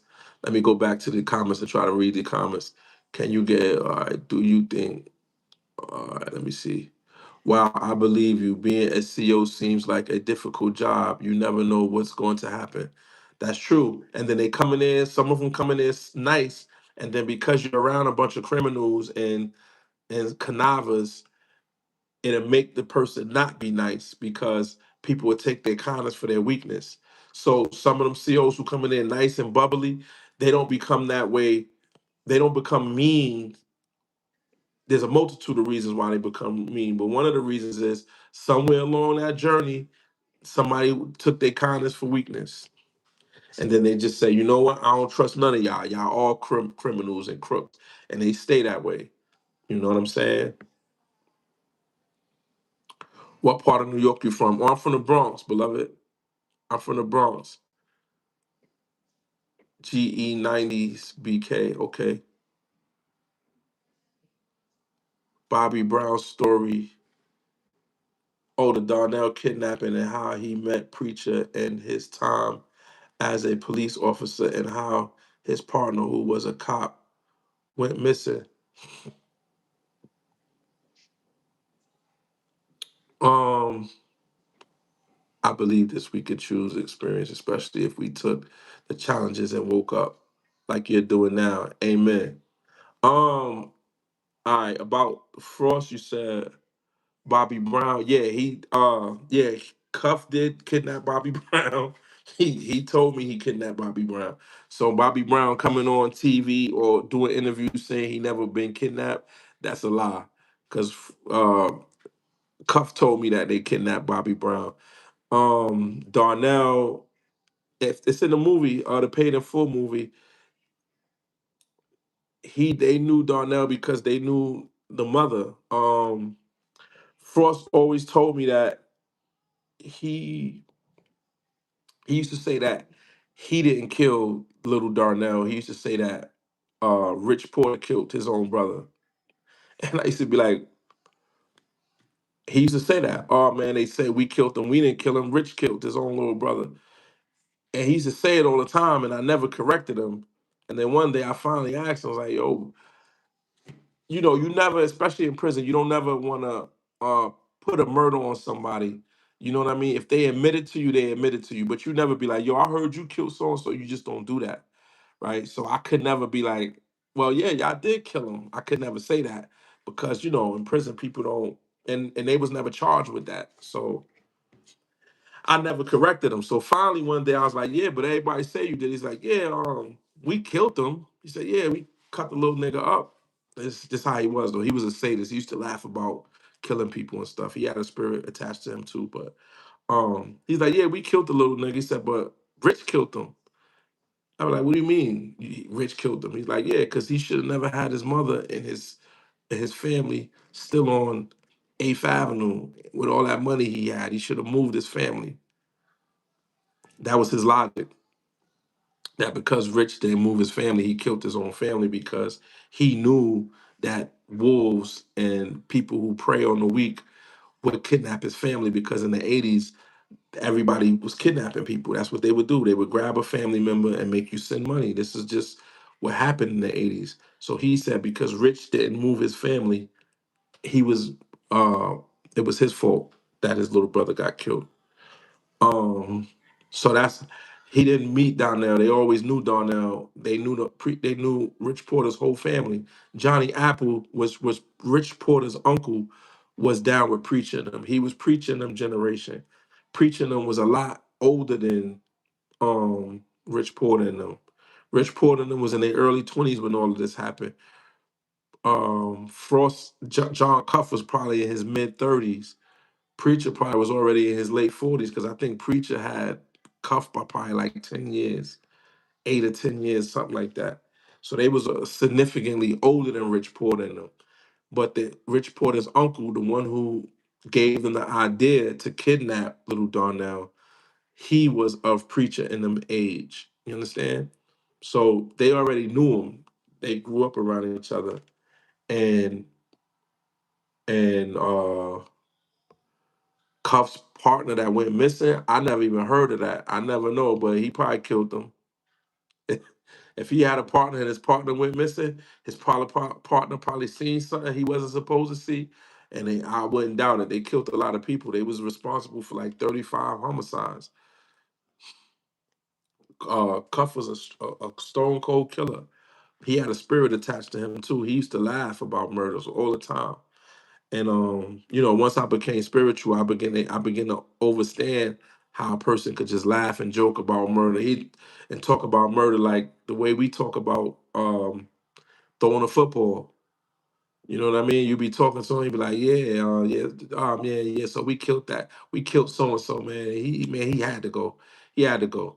And then we killed so and so, and I think we killed so and so after that. And he just be talking and just be like it's nothing. And he was the dismemberer. That's what he used to do. He used to chop people up. And I was gonna say this in the story, but I probably said it before. He had a baby mother that went crazy because he chopped up so many people, and he used to keep the body parts in the refrigerator, in the freezer. And he said one day the lady, his baby mother, she ended up going crazy. She got shot up. She got one arm, and she ended up going crazy. And he said that when he brought her house, she didn't want no refrigerator. She could only have deep freezers, and the deep freezer had to be in the basement. She didn't like stand-up refrigerators because she thought that it was a head in the freezer talking to her. So she didn't want refrigerators with the freezer part because she felt like one day he said they opened the refrigerator, the freezer part, and the head fell out. And he was like, ever since then, she thought it was heads in the freezer. She think heads is inside the refrigerator talking to her, so she couldn't have a refrigerator in her actual house. They would have to put shit in the basement. But he was a character, man. I met a lot of killers and a lot of wicked individuals, and he was definitely one of them.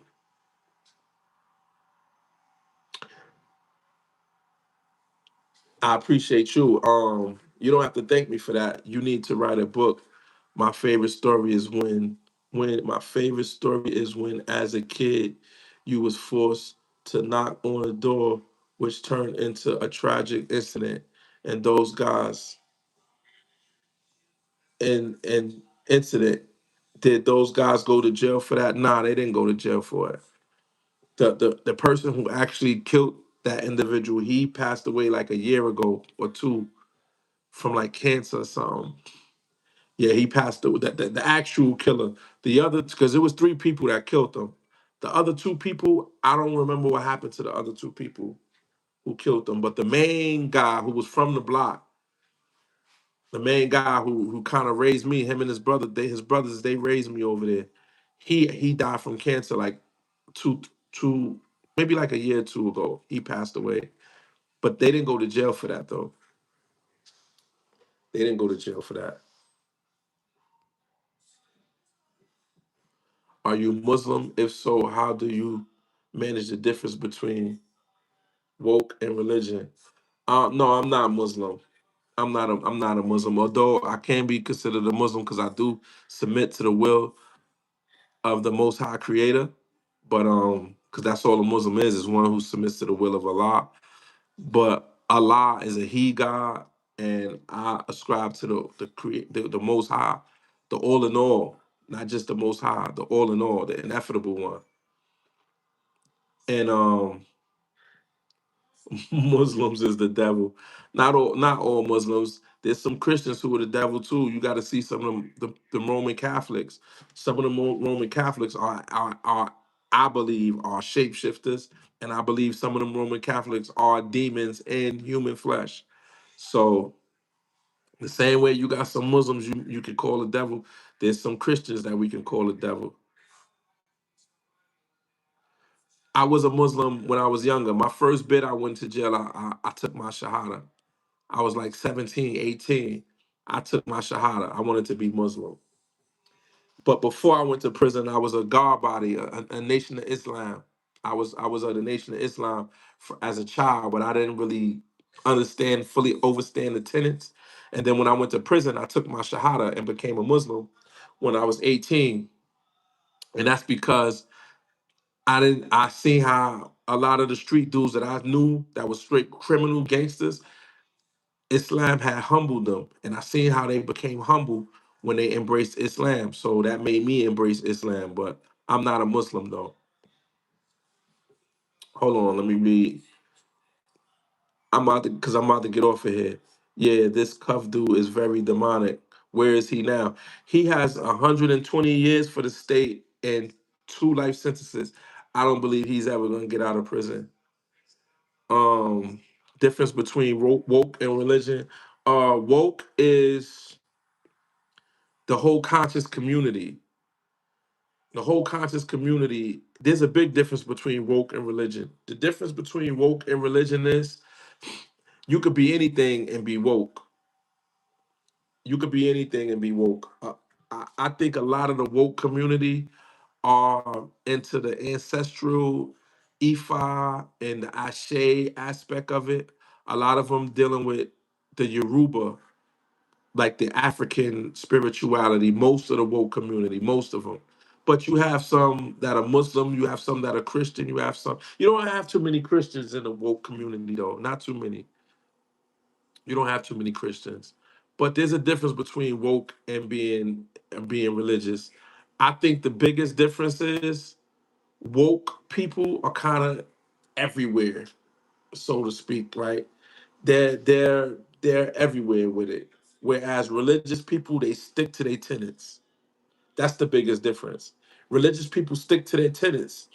And no matter how much they agree with anything that the woke community say or the conscious community say, any of the conspiracies, they're gonna use their religion as the anchor or the foundation of whatever it is they're studying or learning about. They're gonna be able to revert that back into their religion.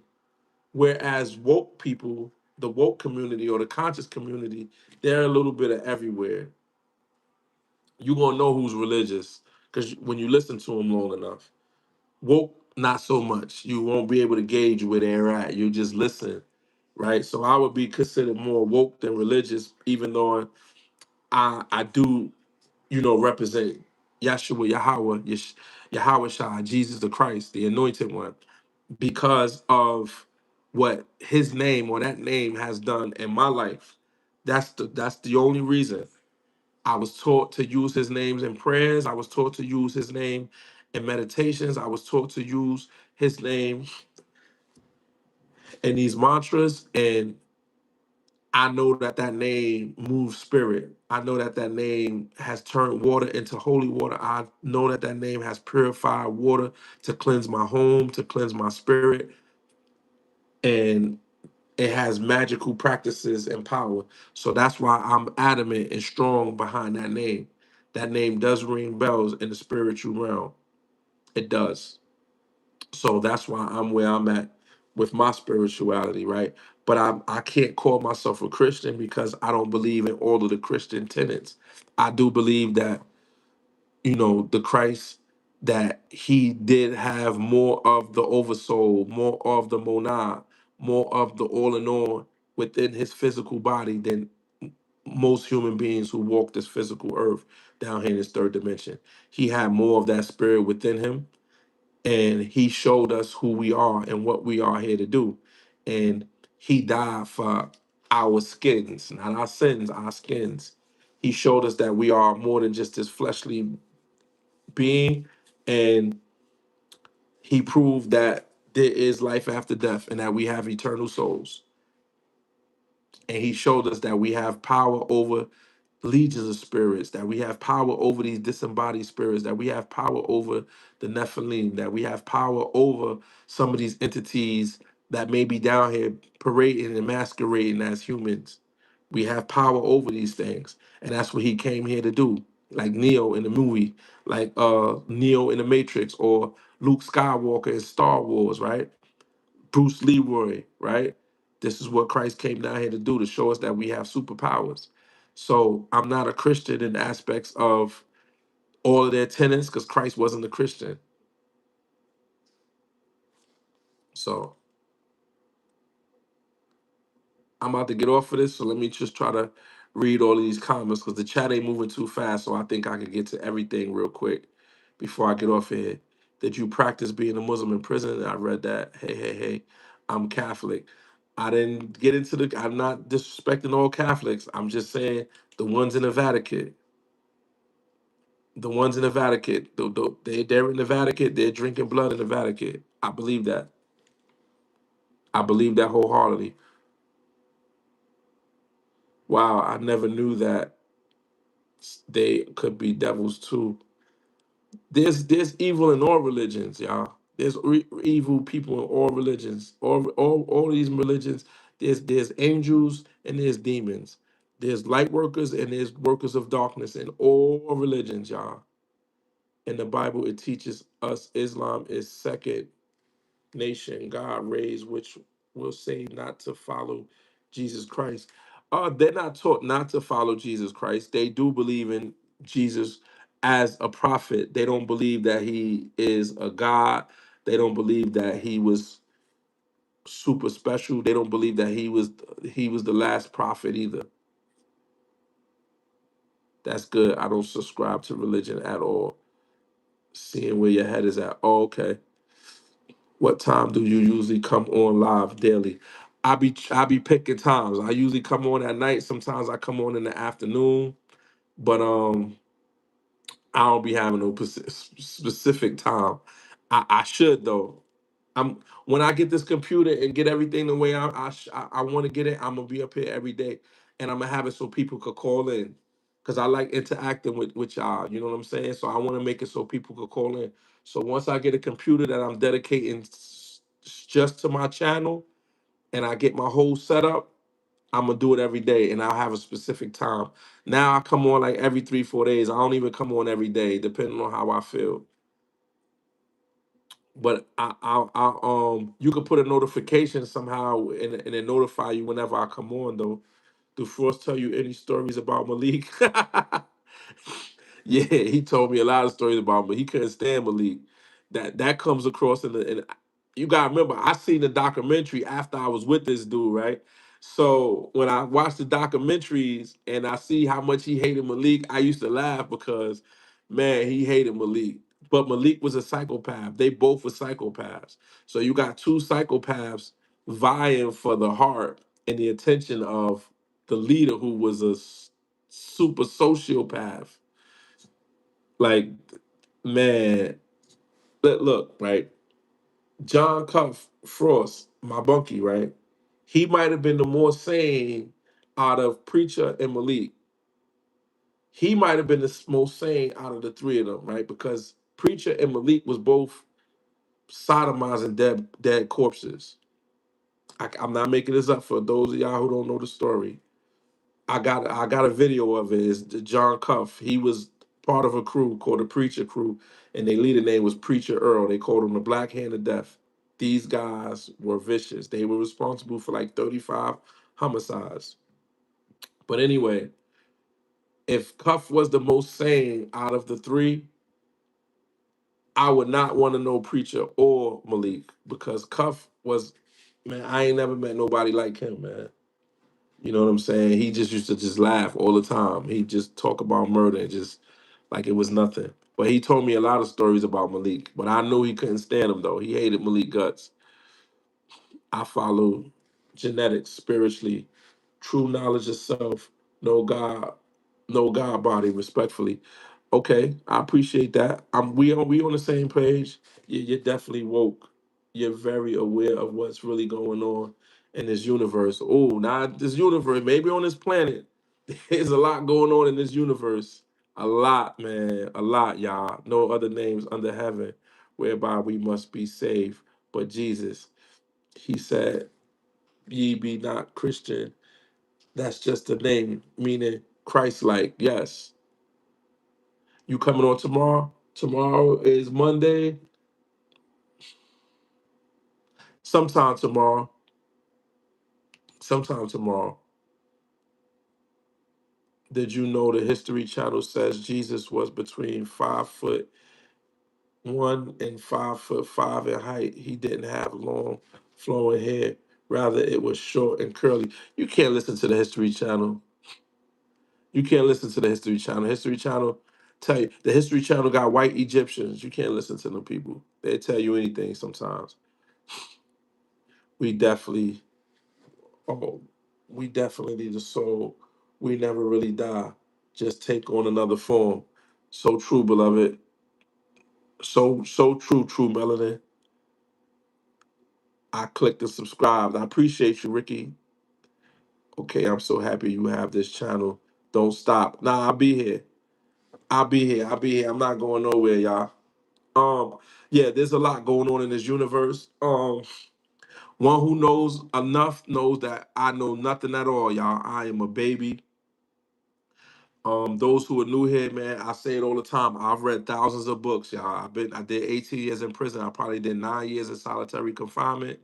I've been a bookworm in prison. I didn't like books growing up. I learned how to read in prison when I was 17.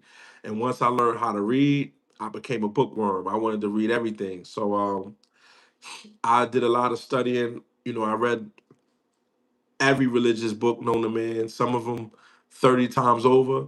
But I say all that to say, man, I'm just a vessel and I am a baby in what there is to know with what's going on in this world and this planet, y'all. You know what I'm saying? I'm just a baby, man.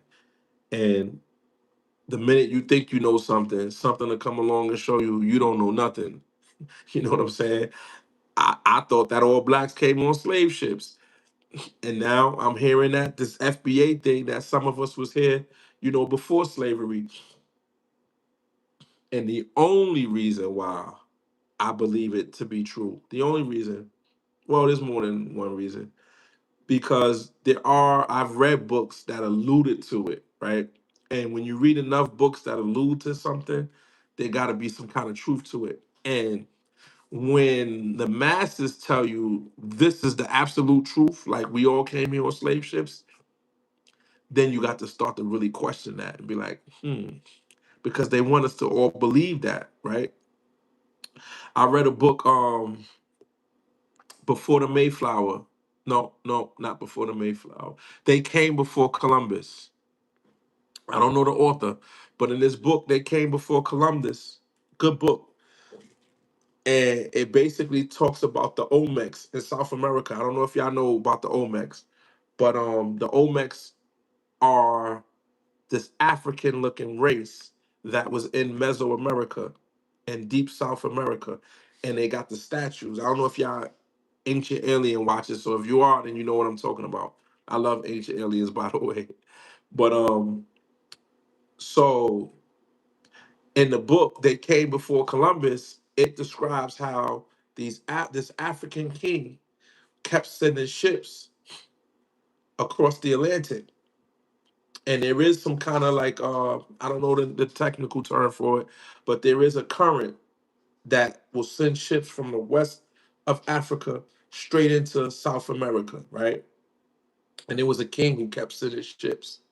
So this book shows proof that there was Africans in Mesoamerica before Columbus, before the conquistadors, before Queen Isabella sent all them ships to you know do reconnaissance or to check the whole world or whatever the case may be, right? So they did this before the Spaniards. So that is one reason that I knew that there was melanated people here before slavery. That was one book. The oldest book that I read is the Emerald Tablets. I don't know if y'all familiar with the Emerald Tablets of Thoth. In the Emerald Tablets of Thoth, it speaks of Thoth being on Atlantis before Atlantis was flooded. And he said that there was underground tunnels and some of the children of Atlantis went uh I want to say east and some went west in these underground tunnels when whether you believe it was the flood of the Bible, the deluge from the Bible, or whether it was the story of Atlantis being flooded. But Thoth says in the Emerald Tablets that some children went east and some children went west. The ones who went east in these underground tunnels came out in Kemet, which is Egypt, the original name for Egypt, and they built the Egypt. He said the ones who went west came out in the Americas. I don't know. So that book led me to believe that there was ancient civilizations over here of melanated people as well.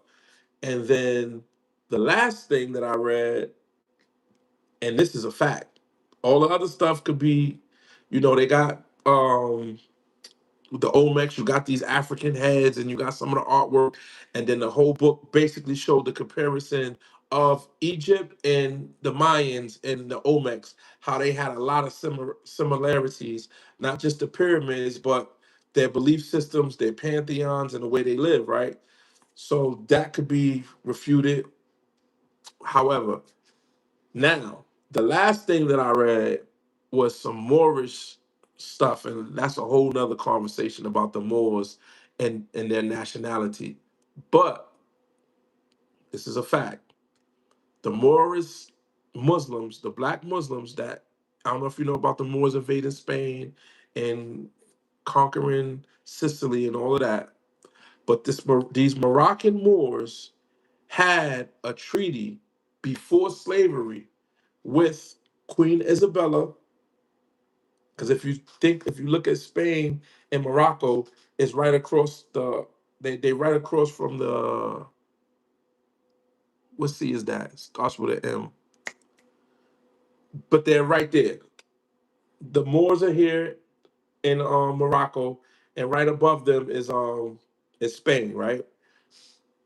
But it's a water mass right there. I can't remember. I'm having brain fog right now. But anyway, they have a real treaty before slavery with these trade routes. And they had a treaty with the Americans as they begin to populate America. It's a treaty of 15 something. 15 something is a treaty. And this is how the Moors declare their nationality. And this is why the Moors are leading the way with all this sovereign stuff. That's a whole nother rabbit hole. I'm not going to get all the way into that tonight. But what I am going to say is they had a treaty with the Americas saying that they were the original people of North America. And this is an actual treaty. Research it, Google it, look it up yourself. And Abraham Lincoln, when he became president, he supposedly freed the slaves through Emancipation Proclamation in 1863, whatever. But there's times where he quoted in his emancipation speeches in some of these proclamations, he quoted this law from 15 something. I remember what it was. It was 1516, maybe. I can't remember. But he actually said that, like, yo, we kind of opposed to freedom because technically they're supposed to be their own kingdom here in the Americas, kind of, sort of, some way. He stated these things. It's just historical shit if you just go Google it. So I say all that to say, I know I went down this whole rabbit hole. I apologize. But I gave you 3 instances where I've read that there was black people here before slavery. So I say that to say, as much as I thought I knew and I think I know, me coming home in this last 3 years and hearing people say, oh, we're FBAs, we're fundamental blacks, we're not Africans. Oh, and also the Hebrew Israelites also preached that we were different from the Africans, right? So I've heard this, some of this stuff I've heard over the years, but I've never heard people say, like, we're not African, we're fundamental black Americans, we've been here. The Tatarian shit and the flat earth shit and the ice wall, I'm just learning this, y'all. That's my whole point. Somebody was giving me credit for being knowledgeable. This ice wall stuff, Tartaria being here and all of this, flat earth, those 3 things are new to me. I learned all 3 of these things maybe in the last 5 to 10 years. That shit is all new. So I don't pretend to know everything. Man, when you think you know something, man, they'll flip the world upside down on you. They'll flip the world flat on you. As soon as you start thinking it's round, they flip it and it'd be flat. I heard somebody say the other day that we are in a sphere on a seafloor, that we're at the bottom of the ocean on somebody's seafloor. Man, oh man, I got those three. Knowledge is key. I listened to Dr. Umar Johnson. Oh my God, Dr. Umar. Man, that brother don't know what the hell he be talking about. I don't mean to be like that. And I say that because somebody who makes everything race based don't know nothing, man.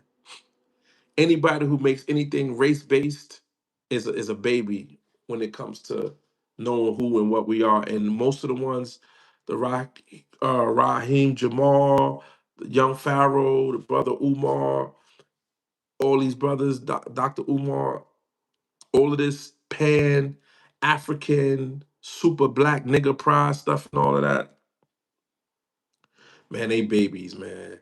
And granted, I do understand whatever word you want to use, that melanated people, how do I word this? I think that we are indigenous to this planet. I believe that this is the indigenous skin color of this planet. I do believe that some of the other races are not natural to this planet. I believe that, and I'm not being racist because I'm gonna say this.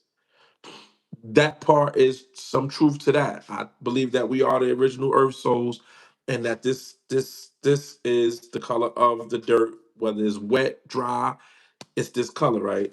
So I in our relationship to the sun, because of our relationship to the sun and our relationship to Mother Earth and our relationship to the planet and the way we treated the planet, not us new black people, I'm talking about the other black people.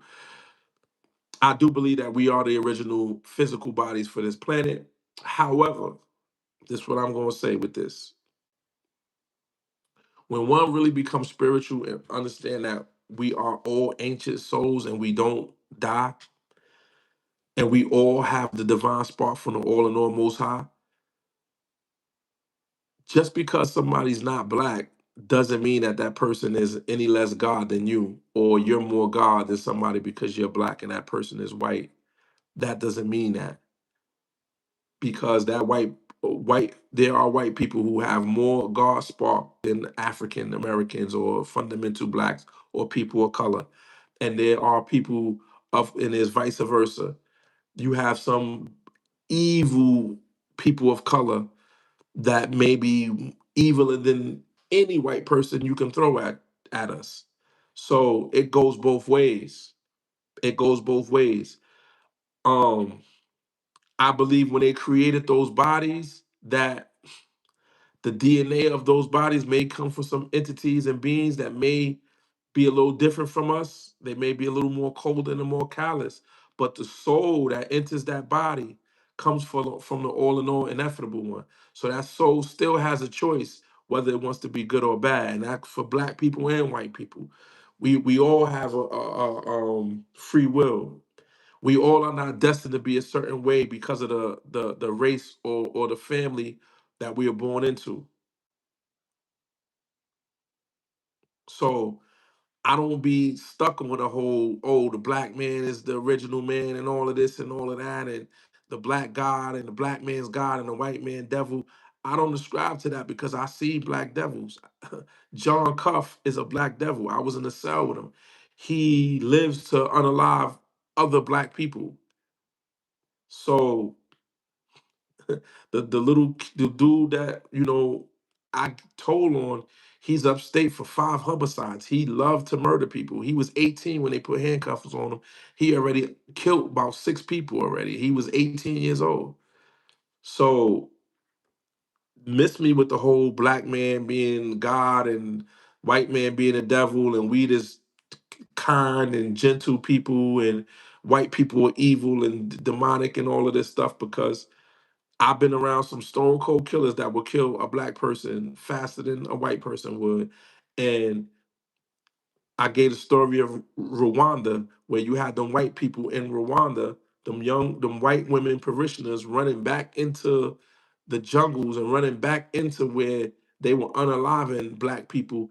And them young white parishioners, them women ran back to go get them black babies, knowing that they could be unalived. You understand what I'm saying? So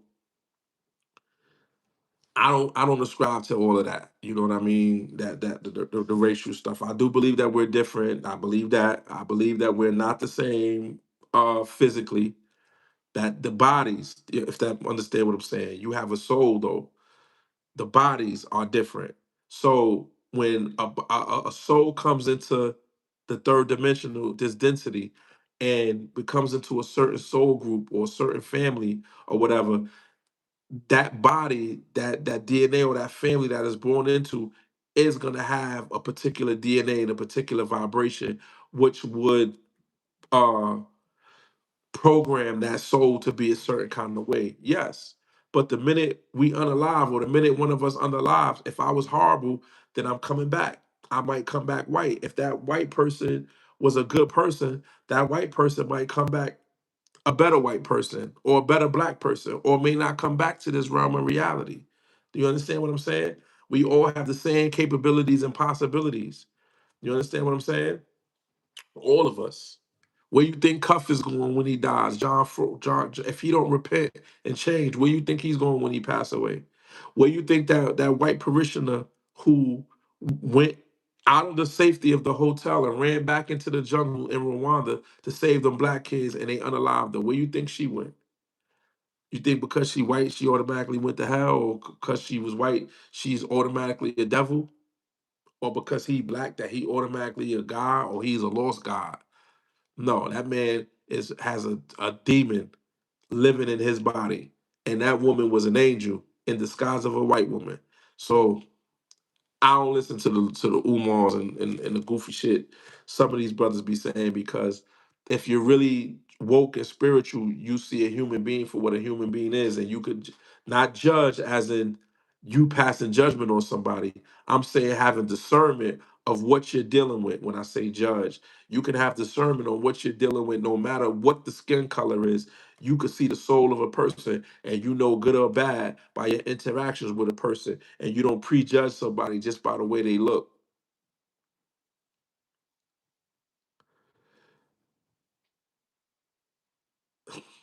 83rd, 183rd and Creston. What about it? I try to stay away from it.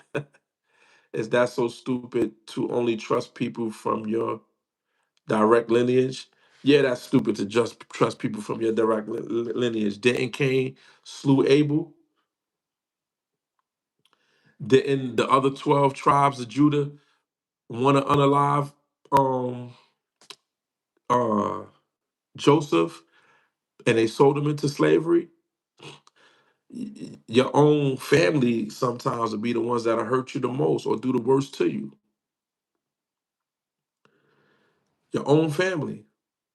Then you got a mother and a father. So your spirit, who is your lineage? That's a whole nother thing too, because when you have a mother and a father, your soul DNA might come from your mother or your father. Which one are you? Are you your mother or are you your father? It doesn't matter that you came from the mother. Yeah, your mitochondrial DNA may have came from the mom.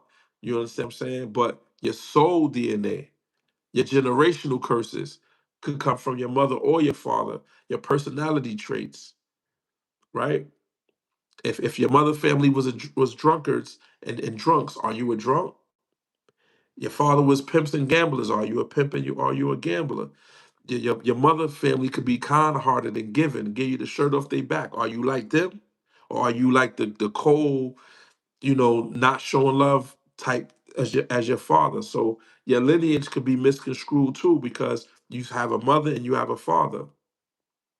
So you can have the family of you can have the traits of your mother's family or the traits of your father's family. And then we could go even deeper than that, because you cannot act like your mother nor your father, right? Let's just say hypothetically. But your mother, she may be mean. Your dad was mean, selfish, right? But your grandmother on your mother's side, your maternal grandmother, and her mother, and all of your aunts and uncles from your grandmother might be kind and giving and generous, genuine, loving, kind people. So you're loving and you're kind, but your mother and your father neither are loving and kind, because it may have skipped a generation. So you act more like your grandmother, because your mother may act more like your mother's father that she didn't know that you didn't know. So she acts more like her father. So you don't get your kind ways from your mother nor your father. You got it from your grandmother, your paternal grandmother.